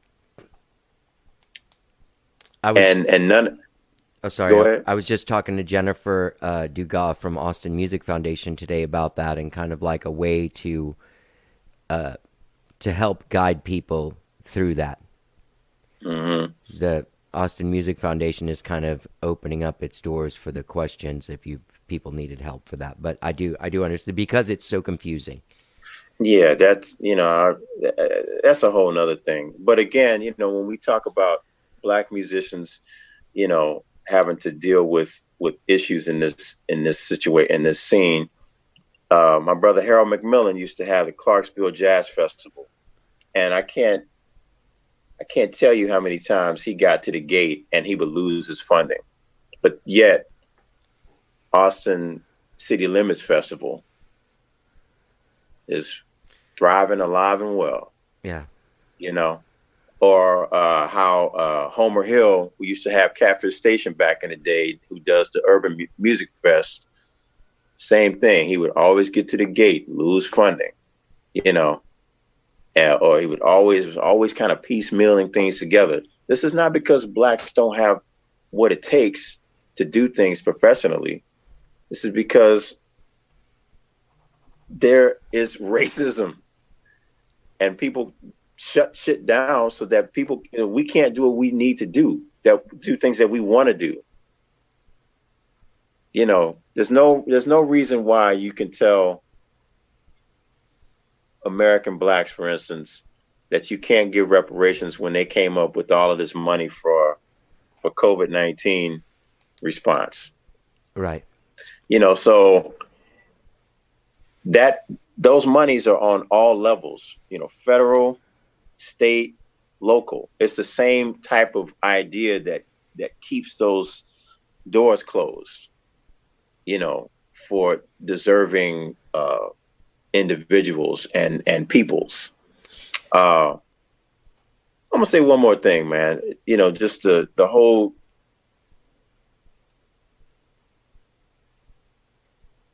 another musician that was lost. I'd be remiss if I didn't mention who lost his life at the hands of white supremacy was young bassist Draylen Mason. Yeah. That was a racist who was sending bombs. Yep. Bomb packages to homes, black homes. Yeah. Draylen was a young musician. There was another brother who got blown up. Who's I play at a church. Was playing at a church on weekends, Sundays, and one of the members went to school with that guy, like actually knew him personally. The other black gentleman that got killed. And then when they showed his picture, it looked like he committed a crime. They use a mugshot, what looked like a mugshot. It was probably his driver's license picture, but I'm sure there were more flattering pictures of that man. Yeah. They continue to criminalize us and sexualize us and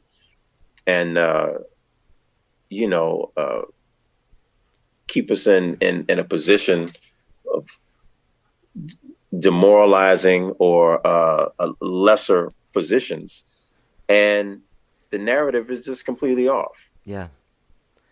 I don't know. Oh, sorry. Go ahead.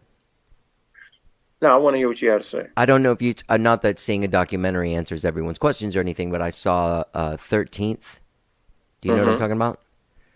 I do. And there was a lot of that in there that you get an understanding of that. The presentation by the media of mainly black men is always of some sort of intimidating or supposedly intimidating. You know what I mean? Like you were saying of the photo that they used. Yeah. They're like, again, we're criminalized, and I think really everybody's afraid of black dick. You know, they're afraid of this 42-inch pipe I got. When really it's only 38 inches. but what's ridiculous is, like, through history, if you take movies and break them down to codes and code language, you take King Kong. Yeah. The movie, the first King Kong, where you got this white woman and all of a sudden the ape is so enamored by this blonde, this white woman, right? You know what that movie was about? That movie was about the boxing industry and Jack Johnson. Jack Johnson was the heavyweight champion of the world, a black man that beat the shit out of every opponent, black or white, mostly white men. And after the fight, he would party with as many white girls as he could find. And they were generally younger, 18, 17, young, underage white girls. Now, the laws were different. In fact, there weren't any laws that govern underage sexual conduct. Right. Statutory laws. And yeah. Right. Thank you. Statutory laws. So certain laws were put in place for him. Wow. So if he crossed certain state lines, he could be arrested. If he crossed certain county lines, he could be arrested if he was found with white women under a certain age. And so he was flaunting the fact that I'm the baddest dude in the room, and I'll take your daughters after I kick the asses of your so-called champions. Yeah. And so he left the States and went to Europe. And so the idea that he left as a champion. They tried to bring him back to the States so that he could defend his title and hopefully lose to whomever the next opponent was. And so the code for King Kong was bringing him back to America. Wow. And crucifying him on American soil. So they utilized the Empire State Building because what was the fight capital of the world? New York City, Madison Square Garden. Yeah. Madison Square Garden. So that's a code. I heard Dick Gregory talk about that. I heard Max Roach, famous jazz drummer, talk about codes for music. And coded language was like, they changed race records and white records. They call them pop music, popular. Right. White records were pop, the more popular music, the more preferred sound, the preferred thing. So Little Richard would put records out, and Pat Boone would record the tune, right, and completely whitewash it and just make it this, he that pretty much set the precedent for the Beach Boys and everything else that came out after that. And not to say that music is not cool or what it was, the Beach Boys music or anything like that, but these records were made on the backs of soul music, right? Because they didn't want black people singing to them in a way that they could not digest. They had to digest it in another way, which is why Motown came up. Again, it's this idea that we have to continue to mask ourselves but yet we still thrive. Right.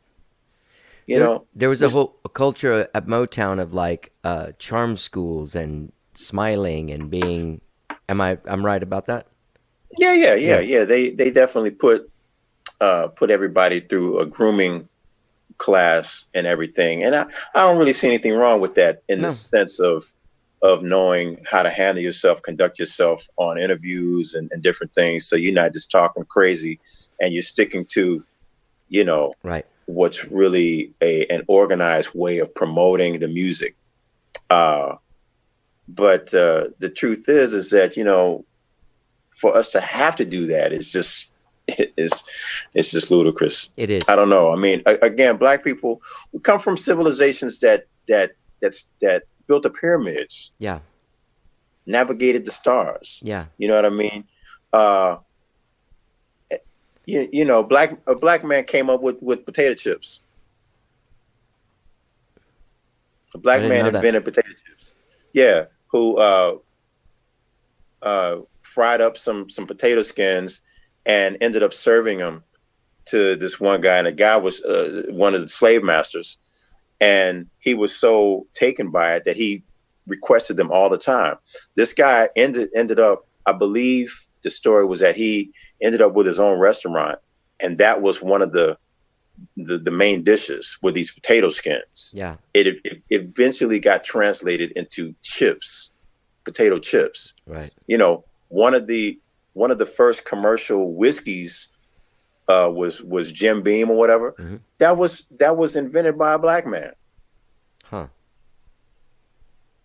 Anybody can look this up. Yeah. And Jim Beam he took over the rights to this because of his position to be able to distribute it and and put his name on it. Right. But Jim Beam did not invent whiskey. No. Huh. Just like Elvis didn't invent rock and roll. Right. And nor did the Beatles. Right. The Beatles sparked music industry. Yeah. Let's say, they definitely, as being a drummer, I'm a nerd in terms of like the information that I gather for what drums and cymbals and the journey of what drummers have gone through.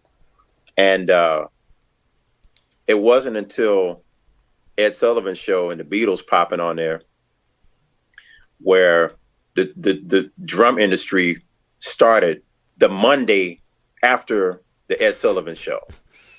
Yeah. Because Ludwig received a flooding of calls to the point to where the switchboard broke down. Wow.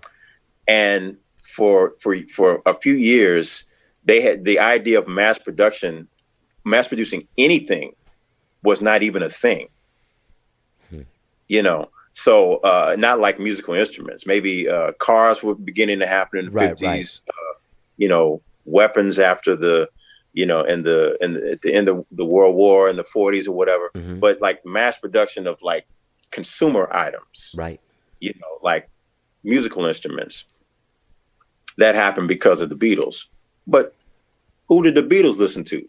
They listened to all the American blues artists. Right. So they pretty much started a so-called revolution on the backs of their heroes. Right. That still never, to this day, haven't received the proper accolades and the proper monies, their families, their foundations. Yeah. This is a travesty, I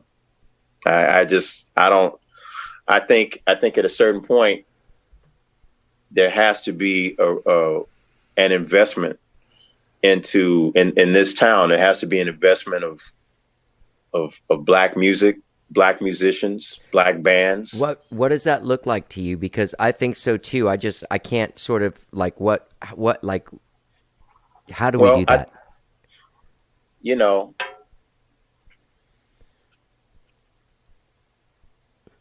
First and foremost, by organizations that are already in place. I'm not going to be here to name names or anything of that nature. I'm just saying situations that are already in place to take the time and opportunity and resources to give Black musicians, Black bands, Black history some shine, and not make this a token one-time thing, but actually make it a part of their curriculum, a part of their value system, a part of whatever it is that they do when they celebrate music. Music is a celebration period. It should be, when people are when babies are born, you play music. When people graduate, you play music. When people die, you play music. When people celebrate, you play music. At football games, you play music. You know what I mean? Yeah. Music is everything. Life. Yeah. Music is life. Yeah. When you're sad, you play music. When you're happy, you play music. Yeah. What it is that you and I do is valuable, and it should be valued on all levels, and it should be noted where it all came from.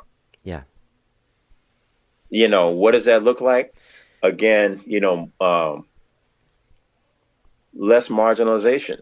Yeah. With musicians. Don't make it so hard for spend the same monies on advertising and on booking or whatever. Some of these bands, it's like there's more to Austin, there's more to this scene that could be than just singer songwriter. Yeah. And that kind of thing. It's like I don't want to get off the plane and hear 5 singer songwriters singing at the airport, because Austin makes this whole thing about being live music capital of the world, and they got like all these venues at the Austin Bergstrom Airport, and all you can hear generally Yeah. are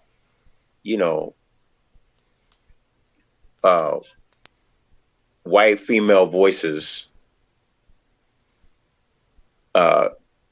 carrying through. And and again, some of these people are my friends and people I support, people I play with, people that I love. But the scene is more diverse. Yeah. Acknowledge the diversity. Yeah. And support the diversity. Pay that diversity. Sorry, I'm making what does that notes. look? No, that's cool. I'm just saying, what does that look like? I tell you one thing, allow for Black-owned businesses to thrive in this community. Allow for Black-owned clubs.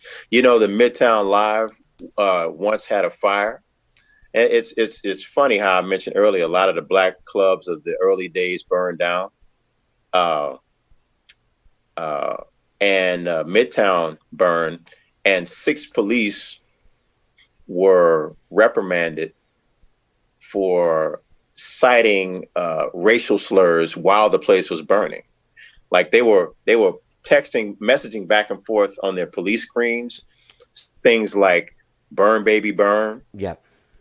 The roof is on fire. The roof is on fire. Yeah. Like they were celebrating the fact that this Black-owned business was burning to the ground, and it burned to the ground. I mean, it eventually reopened. Yeah. Mike Cash, who is a friend, and I know his family. I grew up down the street from his family, mm-hmm. and resources so that we can have our own.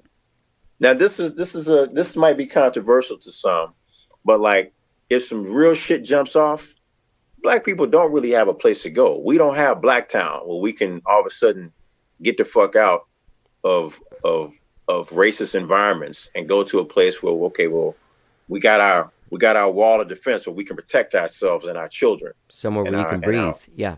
Yeah, we don't have that. So since we don't have that, and we are still coexisting, cohabitating, give us the resources so that we can give us our own land so we can put our clubs up. They're not gonna, I think what people are worried about is like them dope ass Black musicians playing so hip that nobody's going to go to the other clubs. I mean, I'm just throwing it out there. Yeah. Which is the same thing. It's like they tore down the black hospital in town. They tore down all those black clubs. They tore down the black taxi company, Roy's Taxi. Oh, there was a taxi company when I was a kid. Yeah. And they just couldn't compete. You got 155 or 150, 160 cars versus 300 yellow cabs. What are you going to do? Yeah. When I was a young man in my early 20s, I used to live off of Manor Road. And I'm kind of digressing a little bit, just to show how this separatism and this racism works in this town, and how they did things to erase the culture or to not give you any legs to stand on. I used to try to order a pizza living on Manor Road, and I would call and I'd get my lips all ready, taste buds. Okay, give us your address. And I say, I'm on blah, blah, blah Manor Road. And we go, oh, we don't deliver to that side of town. Mm-hmm. Or and this is the 90s. Yeah. Or I'd be looking for places and I might, get tired of driving around. So I call like a locator, a house locator, home locator.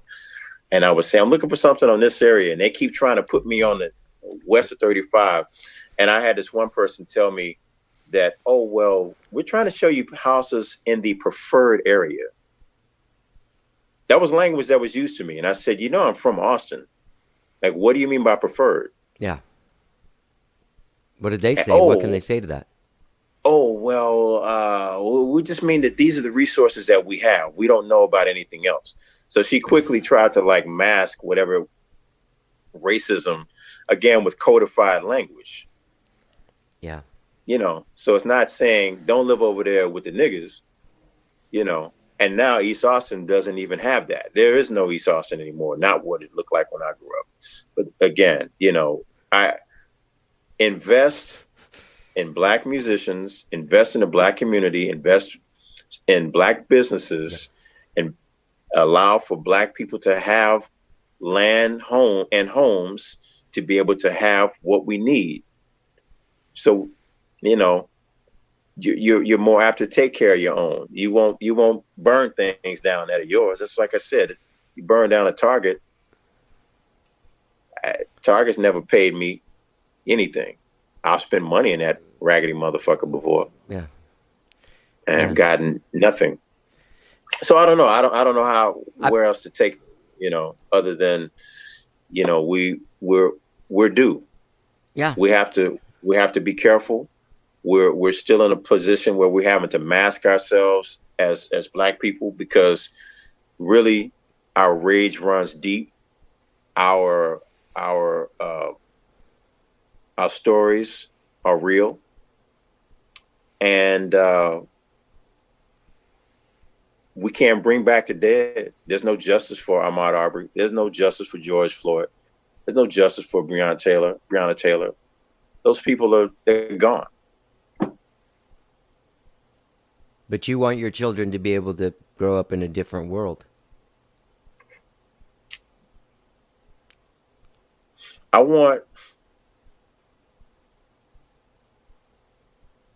Racism is never going to go away, but you have to dismantle white supremacy. Yeah. Something that's become very clear to me. Yeah. It just has to be dismantled. I had somebody hit me up on some capitalistic shit, talking about their boyfriend he's an artist, and he made some prints and was going to send the money to Black Lives Matter. And I was like, first of all, don't do that, because that's been monetized by, a similar mindset that monetized and funded the civil rights movement. In the 80s, some of the communities that helped, the white communities that helped fund some of the civil rights movements, were some of the Jewish communities, and this is no slight to Jewish people or anything like that. But Farrakhan came on saying that they sent him the bill. they wanted to send him the bill, and he was just like, man, what nerve, you know. So ultimately, in saying that, I'm just saying that the attitudes are always going to be there, but there have to be people like you and people that have more position than you and I to take the reins and make this thing right. So that, yes, like you said, my kids and the kids of today, you know, can have what they need in equality and resources. You know, all these stories that are in books that we can't access in libraries. You know, there's always those floors in the libraries, or you can't go on those. You can go on those floors, but you can't touch those books. Right. Well, in those books are these stories of battles and treachery that have happened to Native Americans, to Black people, to women, and anything that is not considered the imperialistic top tier white supremacist value. Right. And the laws and how those laws were made, all these things are in those library books that I wish that we could just open the gates and everybody see the truth. Yeah. That's what we need. We need truth. We need love.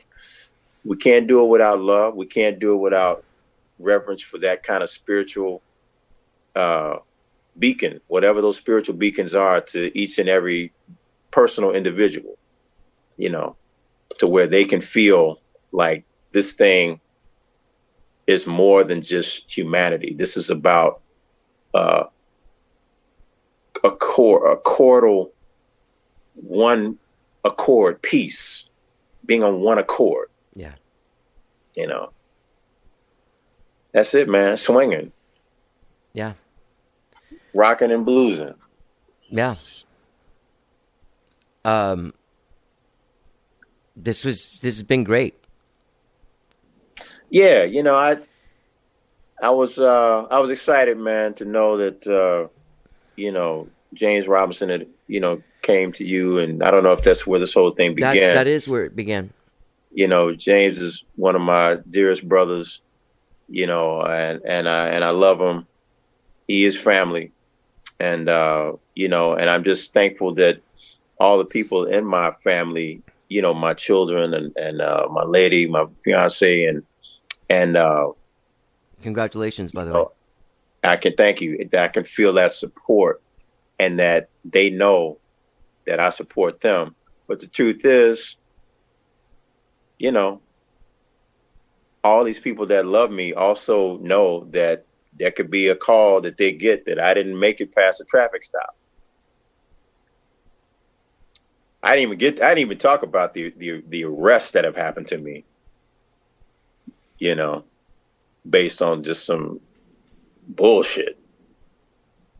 There've been, I mean, you got time. Go ahead. I mean, you know, well, one happened after my band Hot Butter Rhythm played with, we played at the Austin Music Awards with MC Overlord, Donnell Robinson, who passed a couple of years ago. Yeah. And I remember when I got the call, they said, we would like your band to play with Donnell. And I immediately got upset. I didn't feel honored. I was like, why are you lumping the black bands into one thing? It's like Donnell has his own band. Even though I played with him, let MC Overlord do his show, and then Hot Butter Rhythm, we do our show. And they're like, oh, well, you know, we have these bands and these other bands, these time constraints and everything, but we're going to allot you guys 8 minutes. So perhaps you can kind of, you know, format your thing. I was like, oh boy, this is just some bullshit. So anyway, we go on, we do our show. Donnell gets an award. How About a Rhythm gets an award. Uh, we leave there and we're playing that night. And I got this was in the begin. This was in the very beginnings of 6th Street being barricaded off Okay, yeah.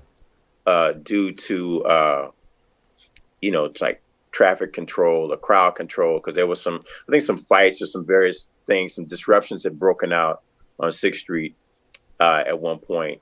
And because through the 80s, we used to play music down there and it was great. You saw, hip bands on one end playing cover music, and they were playing like pop tunes, and you saw funk bands playing cool stuff. And then then you had like the Black Cat, where all these alternative bands, and the Cannibal Club later opened. Right, you had right. all these other little spots where all these groups were doing a lot of diverse music. That's why I met everybody down there during that time. And anyway, that charm left, and it just sort of became a place to sort of run college students in for Jello shots. Yeah. And Shop and bars, we lost the music scene down there because you can make more money, I guess, selling shots. I don't know. Right. But it also caused more problem. You have more reason for the police to have to close the area down to sort of corral the idiots. So anyway, this is at the very beginning of that. And I went and I was going to turn in on Netches. No, Nueces, I believe. And I was going to try to go down an alley, like make a left from 5th Street, make a right there, left right there on Nueces, and drive down the alley to play the Mercury. And there was a cop sitting there, and I said, "Hey man, I'm trying to play a gig right there at this club." And he's like, "Go down to the opposite end and come up the opposite way of the alley." He said, "There's a barricade there. Just move that barricade." I said, "All right, cool." So I get back in my car, drive up a block, make the left on Red River, and then I'm making a left into the alleyway to come back up, going westbound, parallel to 5th and 6th Street.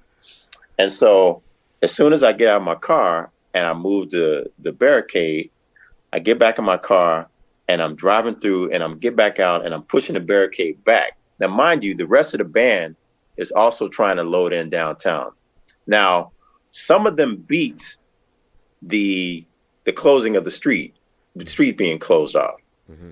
Myself and bassist Edwin Livingston were kind of behind, and so we got caught up in this situation where this cop drove in kind of like Starsky and Hutch, and he like yeah, and he gets out of the car and he starts trying to reprimand me in the street for moving the barricade. And he's this little short Hispanic guy, cop, and he's just like, "Who told you to move that?" And I said, "Actually, a cop around the corner." I said, "I'm not trying to, defile the property or piss on anything." Or right. He said, "But you can't touch that barricade." And I said, "Well, I got permission from the cop around the corner." I said, "Why don't you go ask him?"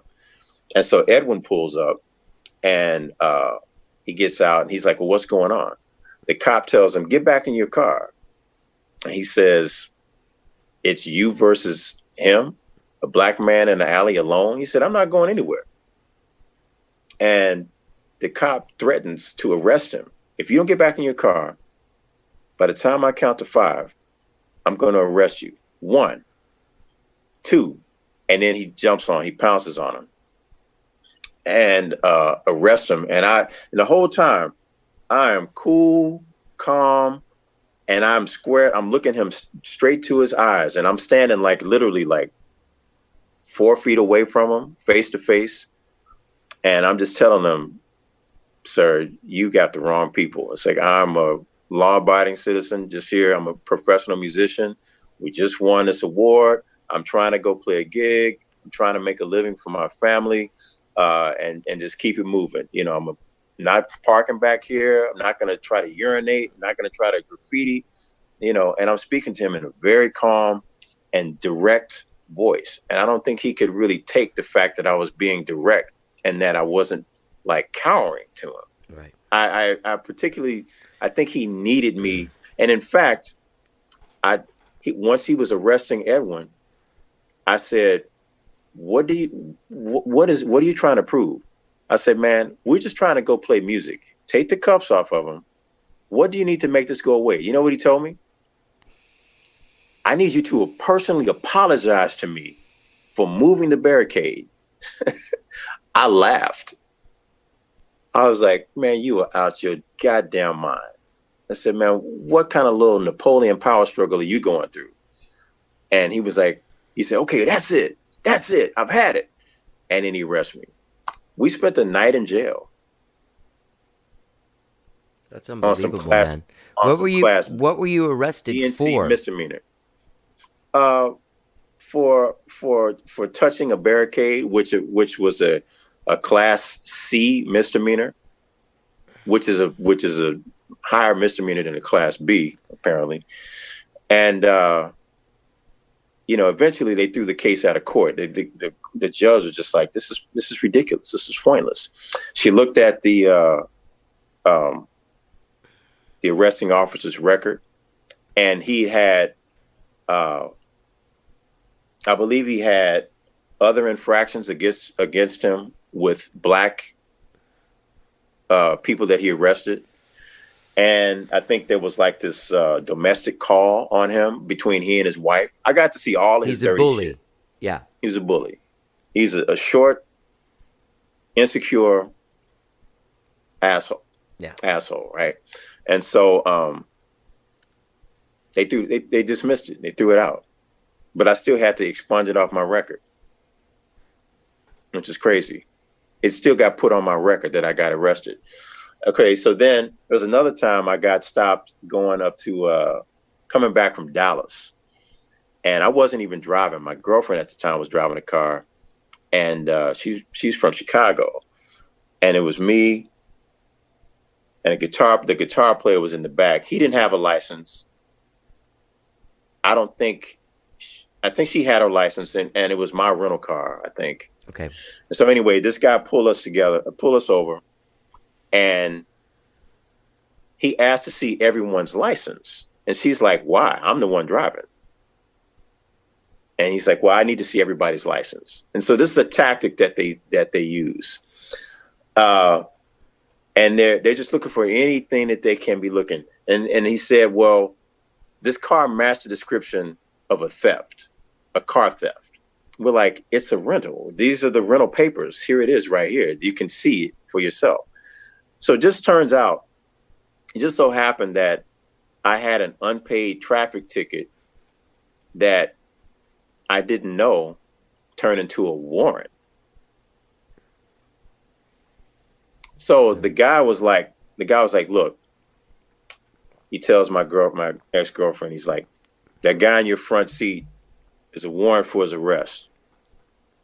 Now I could take all of you in. He said, it's at my discretion to be able to take, he said, I could take all of you in, I could take him in, or you can actually pay it through the county right now. We were like, what? So this cop had us follow him, and it's like late. It's like it's like 3 in the morning, 2 in the morning. We're driving back from Dallas. And we follow him, and I got a money order, paid for it, signed it over to him, and he let me go. And he said that cops can make discretionary calls at any point during the arrest. And he said, I'm just trying to, get you guys on your way. I'm trying to go on my way. Boom, boom, boom. It was done. It was like, okay, cool. No arrest, no nothing. Okay. A few years later, I think I got a traffic violation going down to Corpus Christi. And I think I missed a court date because it was in Corpus, and I sent them a notice telling them that I wasn't going to be in town. Something else happened, blah, blah, blah. Ended up another traffic violation that turned into, again, not knowing it was a warrant. Now, this sounds like I'm an awful driver. My dad was a driver's education teacher, so I'm actually a pretty good driver. But sometimes these little infractions happen. Right. So this next time, I get pulled over on Riverside and Congress. And I saw this cop turn around at Barton Springs, right in front of the Palmer Auditorium. And he turned around and swung around and started following me. And we got all the way to Congress and Riverside. He put the lights on, and I saw him follow me, tailing me the whole time. Pulls me over, and he said that my car and me matched the description of a stolen vehicle. Now, what he said was the description of the vehicle was a green Toyota. I had a blue Mazda. I don't know. It's green, blue, Mazda, Toyota. Is it all the same because I'm black? Possibly. So I get pulled over, and the arresting officer is really aggressive, or the officer at this point is really aggressive. And I'm meeting that aggression because I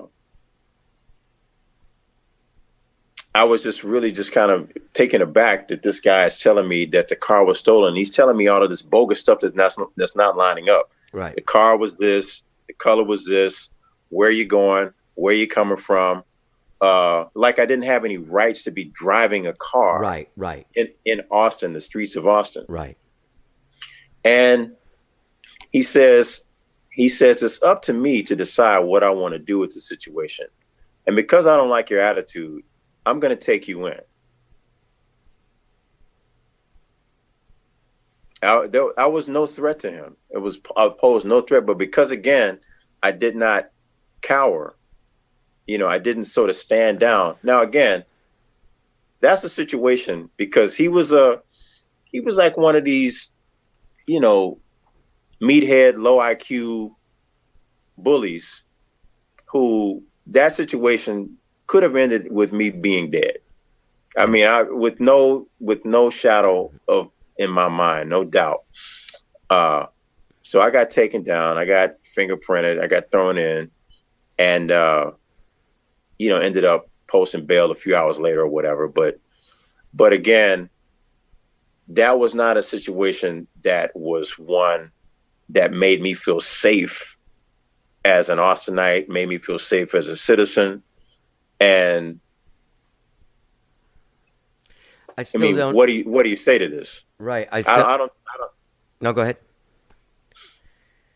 No, go you. Oh, I was just going to say I still don't know what he arrested you for, except for that he had the discretion to arrest you and he didn't like your attitude. Yeah, because I even told him, I said, that I said it's early in the evening. I said, I can give you a money order and make this go away. I said, I have the knowledge, the experience to tell you that. Yeah. I didn't tell him that it happened to me before, but I just gave him that reality. And he got quiet. And he said, "You're right, but that's not what I'm going to do with you." That was his response. "You're right. Yeah. But that's not what I'm going to do with you. Here in this situation, I'm going to prove a point and let you know that you and your smarts, or you and your intellect, are not going to win over my authority, over my badge, over my gun, over my taser, over my nightstick, over my handcuffs." Yeah. So, you forget about all those impounding fees. Yeah. And court fees and court costs. So yet again, that was another situation that ended up getting thrown out. You pay the fine and you move on. But these people are. I'm going to end my arrest record there. Yeah. And just say that we're in a situation where, again, this guy, both of these guys saw me as threats for some reason, because I speak very calmly, I speak very directly, and they're not, I don't know if they're not used to that, if they want to see me kind of shuffling around or feeling kind of like I got something to hide, and he kept asking me if I had drugs and weapons. Do you have drugs? No. You have weapons? No. Well, we're getting people that are trafficking drugs around here. Do you have drugs? No. Even on other traffic stops, for someone, put me over one time for failing to stop long enough at a stop sign. And I used to drive my mother's Impala over in East Austin. And it was a car that kind of had tinted windows. And I got pulled over in that car about 5 times in an 8-month period. Wow.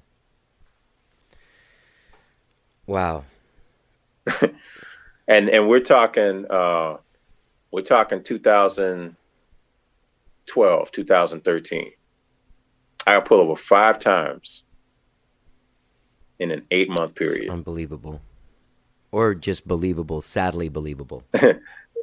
And, most of one happened on West 6th Street, and the rest happened all in East Austin. Wow. And, most of them didn't even result in tickets. It was just the fact that my car got profiled. I got profiled. Yeah. This is where we were. But now, from 2013 to 2020, East Austin has changed significantly even from then. Right. And has fewer blacks and more white-owned businesses that are patronized by the whites of the neighborhood, or whites that come there that want to hear bands play or want to have craft beers and different things like that. And it's like, well, again, all of those places are built where, black and brown people used to live and thrive. But you don't see any black and brown people in those bars, not really. Mm-mm. And they're not playing music over there. They don't own any of the properties. They don't own any of the houses. We can go on and on about it. So again, what would it look like? Even the playing field. Resources, money, land, acknowledgement, apologies.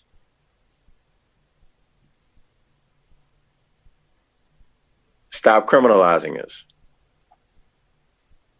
Stop putting black people on, in jail or prison for what should just be slaps on the wrist. Yeah. Same infractions as whites. We didn't even talk about drugs in the community. No. How a story I was trying to tell earlier back in the 40s, how my dad remembered a time when there was no heroin, and all of a sudden there was heroin in the neighborhood. It was like, wait, when did that get here? Yeah. We didn't bring it here. We didn't bring it here. Same thing with crack. We didn't make that. We didn't start that. No. And so crack was a crisis, but opioids is epidemic? Yeah. And there's help. Yeah. Yeah, I've never heard that, but when you just said that, was like, oh, fuck, yeah, you're right. The whole thing was war on drugs in the 80s, and Nancy Reagan, and the Clintons, they did that whole war on drug thing, and they made us predators. Central Park 5, made an example out of us. They sent those boys to prison that were underage. Tried them like men. That's And the truth is that I got cousins, we're all the same age. And when those Central Park Five got arrested, that was my age group. Those could have been easily my cousins who lived in Manhattan. wow. Could have been them. They hung out. They ran the streets. I don't know that story, but I have seen that there's a documentary about it somewhere. Oh man, dig into that. I will. Dig into that. It's worth it.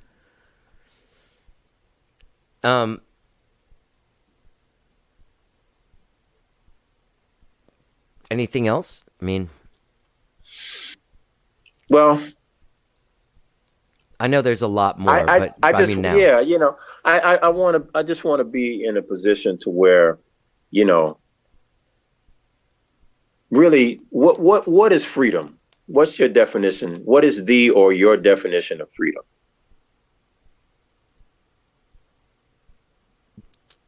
To be able to move around without any kind of question and live your life without any kind of question or any kind of you know what I mean? To move around freely, mostly. I don't know. It's the power. Get this. Freedom, the power or right to act, speak, or think as one wants without hindrance or restraint. right. The power or right to do what the fuck you want to do when you want to do it with no hindrance or restraint. Blacks have not had that at any point. Not across the board, wholeheartedly in this country. No. Blacks were brought to this country as property, or if we were already here, we were made into property. Yeah. And we're still thought of as that, to a certain degree. Yeah. So we have to continue to sort of hide,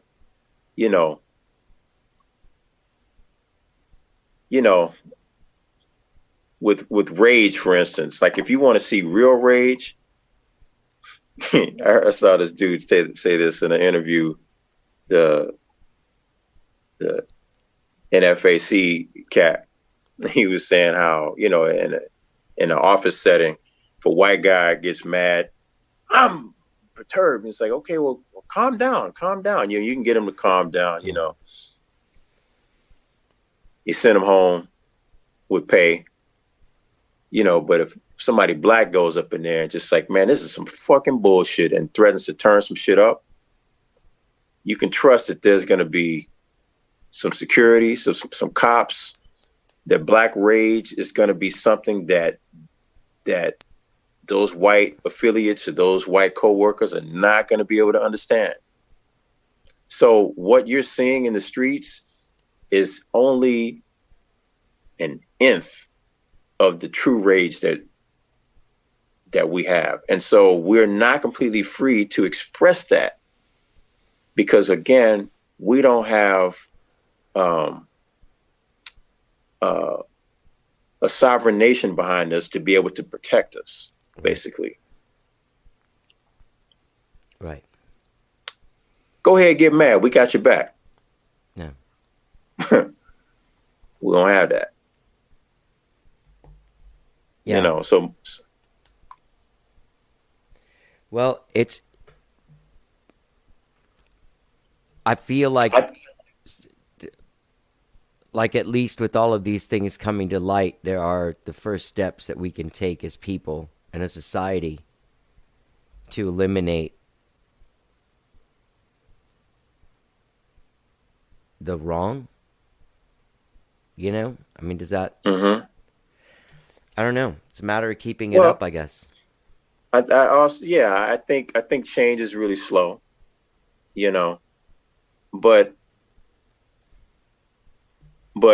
hopefully there will be more light bulb moments in the heads and of people that can make a difference. Again, white people have to dismantle white supremacy and white privilege. And if it's like a white woman can protect herself against a white man, and she might get some jail time, but then she's kind of a hero. But if a black woman tries to protect herself in the same situation, there's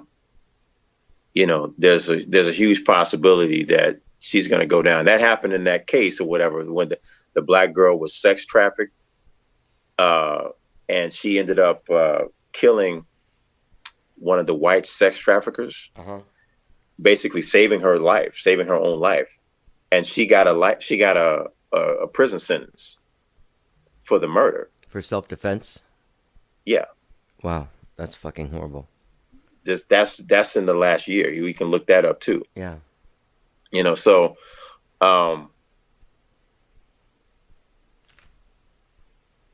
yeah, there's so much psychology that's behind all of this that, but I look at Nazi Germany, right? And the Nazi regime was dismantled. You still have skinheads that live in Berlin and Germany and Frankfurt and shit. You know what I'm saying? But it's not what it was. But it's not a nation of terroristic behavior. So if you can defeat and dismantle something of that nature, and turn around and pay the Jewish people's,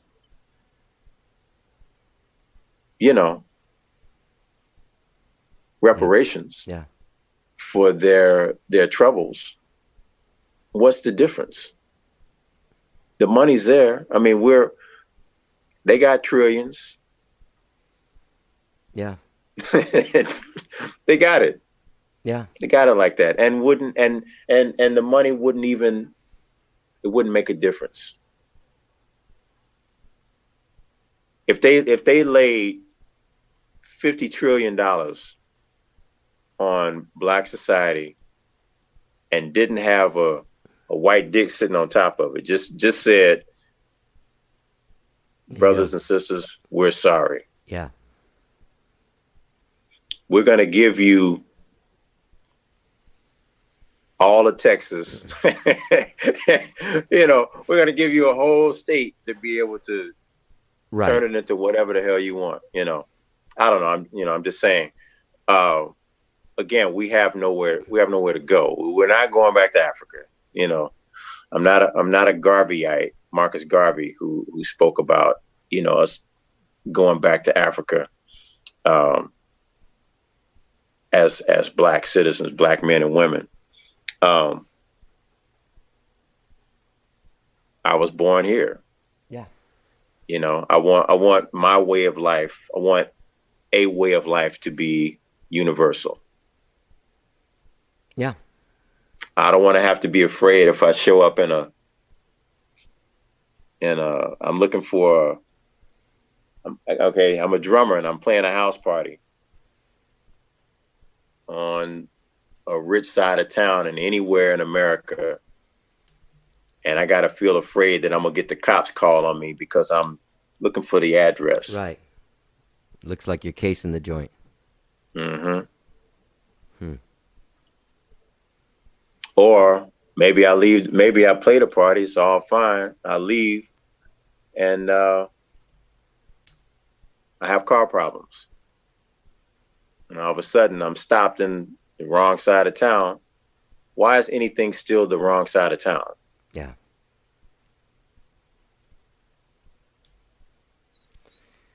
It's time for all this to just be dismantled. Yeah. It can happen. The Roman Empire crumbled. Yeah. That also took about 800 years. And we're in like what, year 400 of white supremacy and capitalism? Yeah. Somewhere in there. I don't know about a whole another 400 years of this shit. Yeah, I don't. Yeah, I don't know. I don't know.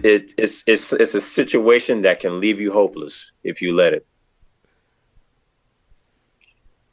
You know, that's why I say there's a war happening here, man. Mental war, spiritual war, and pretty soon we're going to see more tactical things happen, to where we're going to see, you know, the dirty deeds for these shadow governments and bullshit. The shadow government, you know, it's just going to come out. Yeah. I think some innocent people are gonna die at the hands of so-called democracy, led by white supremacist government officials and their lobbyist constituents who own the banks and blah blah blah. You know, all of that. And again, you know, we're not even saying we're gonna get revenge. Right. Yeah. You just want to be treated fairly. If this was a game of revenge, that would be another conversation. Right. But again, so that's a mask we have to wear. So that's my title. What is it? The black shapeshifter. Okay. Is that's what we have to do. We have to navigate ourselves inside of this cold-blooded bullshit. Sorry about that. I really am. I don't know how to. I just hope that everybody stays on this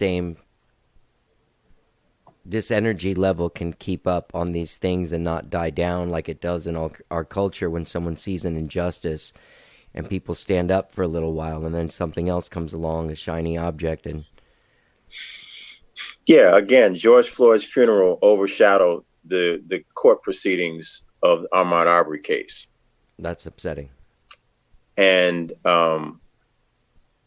they're making that man's funeral with his family a spectacle.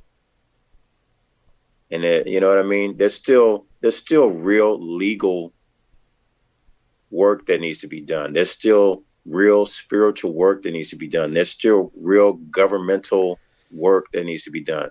There's still real educational work that needs to be done. You know what I mean? Yeah. Before we can get back to whatever it is that people are considering normal. Right. There's no more normal. Yeah. What's the last gig you played? What was the date? Friday, March 13th. Mine was Thursday, March 12th. Okay. It was the last gig I played. Yeah. You know, and man, you know, even with what we do because again, musicians, man, you know, we just trying to uplift. Yeah. But, you know, certain things need to be addressed. Yeah. Before we can fully continue. And we're still dealing with COVID-19. Yeah. You know, and people are walking around here acting like it doesn't exist. And it's like, well, I think that's yet another smokescreen, because the truth of the matter is FEMA came on with number 45 standing right next to him, and they let it slip that this was an exercise. There's videos of this, of FEMA with Fauci standing on one side, the FEMA guy, what's his name? I don't know.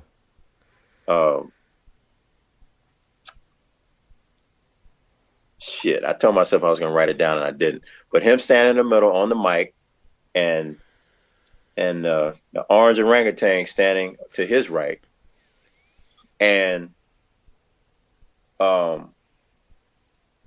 him saying this was a I don't know if the words were tactical exercise. He said something about it being an exercise. What? Like COVID-19. The development of the virus itself is a Uh, we know that that's already some bullshit.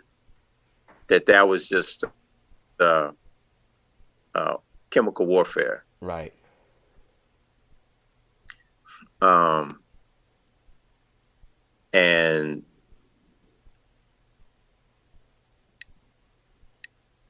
And that we're just kind of being made to assume. Hold on one second. Okay.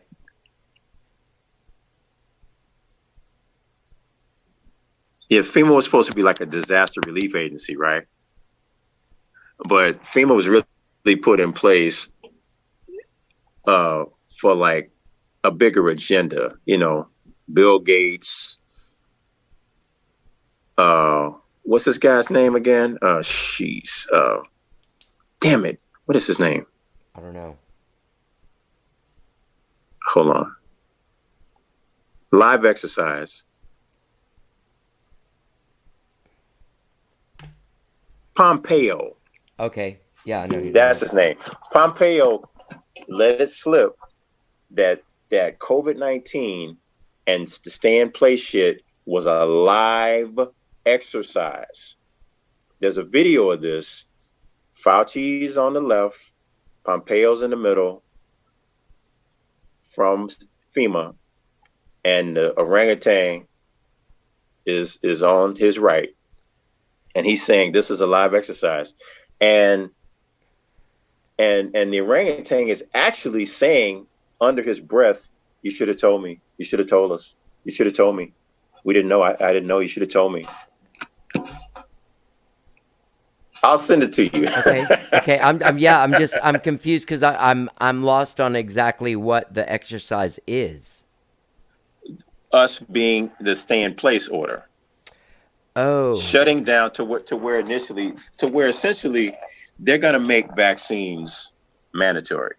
Right. Don't get that twisted. Okay. And so from there, we're talking like, huh? I got your video. Sorry. Oh, okay, yeah.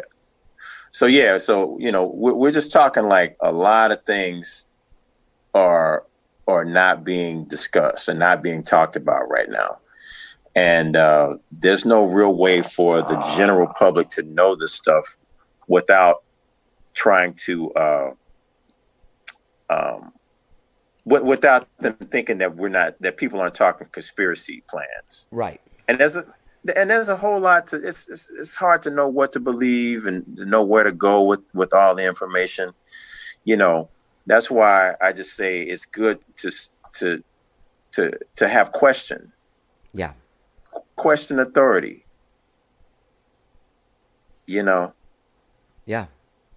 They got us all, they got all our faces in these phones and all this other bullshit, so we don't have to really think. Right. Critical thinking is of the utmost importance right now. Yeah. I think most people, including myself, should assume you know nothing. This is the time of the age of what the fuck. What the fuck, man? Yeah. This is the age of what the fuck. That's what I like to call this. And everything you know as reality is not reality. The fact that they could shut down and then we couldn't find toilet paper. You remember that was just a few weeks ago, a couple months ago. I told my partner, I said, man, they shut it. I told James, I said, they shut it down and it was symbolic that they cut out the toilet paper to say, we got you by the ass. Yeah. Yeah. Hey, we got y'all by y'all asses. Yeah. Period. And so I just think that there's a lot of evil at play. And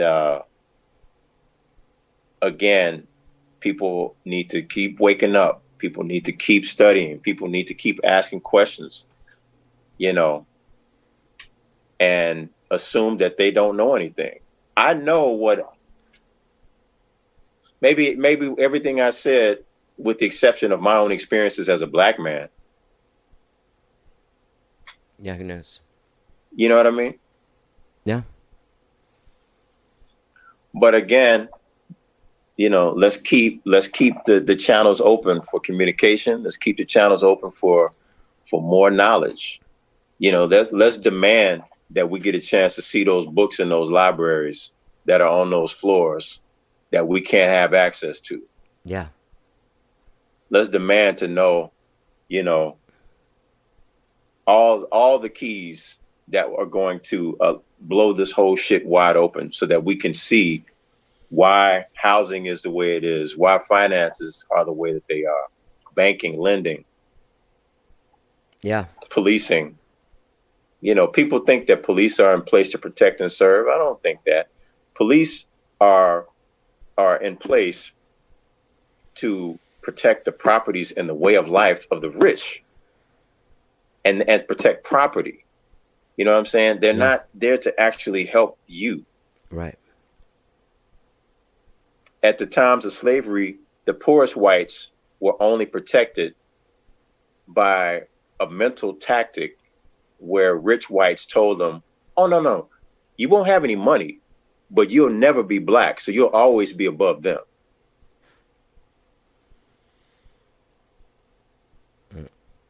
It's disgusting. You know what I'm saying? Yeah. It's disgusting. Yeah. So you'll always be able to govern the black, because even though you have no money, you got rights. Yeah. That they don't have. Mm-hmm. So, man, we could go on. And I'm gonna just end it right there, man. Just to say that, again, people need to ask questions, and not every black person is obligated to have to tell them, I'm not your footnote. I'm not going to footnote all of American history or world history or black history for individuals. I'm not gonna give you books and movies, documentaries. I think people can find out all the fucking shit they want to find out on their own. Yeah. And if they can't find it, they should demand it. They should demand for access, because I'm telling you, all the shit is out there. Yeah. It's in them libraries. It's the codes for why slavery existed. That's just probably at the Vatican. Yeah. In the damn in the basement at the Vatican. Yeah. Yeah. Well, man. So anyway. Thank you so much for your time and your love. Yeah, man. Like I said, man, I'm about love. Anybody who really, really knows me, I'm a private person. I mean, we've known each other for years, but we didn't really start having any kind of communication until recent years. Yeah. And that's because of how private I am as an individual. Right. That's just me. I'm thankful that the Creator has brought us together. Yeah, me too. As friends and as cohorts. Yeah. And as helpers to this movement, or this being, this happening. I don't even want to call it a movement. I want to call it an ongoing precedent for the new. Yeah. Yeah. Well, thank you, man. Yeah, and man. Peace. I really appreciate. I appreciate your time, and always am a fan of you as a human being, and fan of you as a musician. And I am glad that we've gotten to know each other and starting to kind of, develop real friendship. And Johnny, man, I know you have opened up your platform, from your originally scheduled programming, for the brothers and sisters, hopefully some sisters to come in, yes, and communicate with you. And and man, I just want to encourage you, Johnny, because the fact is that this information is heavy, Yeah. and it's a lot for you as one man to digest. You know, so I feel like you're gonna need some things in place for you to be able to keep yourself up, keep your energy up, Yeah. keep your head up. Yeah. You know, and you know, I just want you to know that I'm aware of that. I appreciate you. I appreciate that. Thank you. Yeah, man. Thanks a lot. That means a lot. Right on, brother. Yeah. So we'll talk more, about, how to move things forward. I know James had a kind of an ultimate plan that he was hoping to implement, Yeah. and we can talk about that and all of other things that he might be thinking in terms of some solution-based ideas for our musical community. Yeah. And then you and I can also talk about maybe other individuals that I feel could be of value here Definitely. to the overall knowledge Yeah. for Austin, for the music scene, Yeah. for America, for Black culture, for Austin culture, for regional culture. Yeah. Yeah. For the for the whole thing. Yeah, man. Well, I really And appreciate it. I always appreciate your humor and your sense of zest for life. I know this was a more serious interview, but there'll be times where we can joke and stuff, man. Yeah. And get to that other stuff. Yeah, there's But time I for that. appreciate you, Johnny. Thank you, man. Love you. All right, man. Love you too.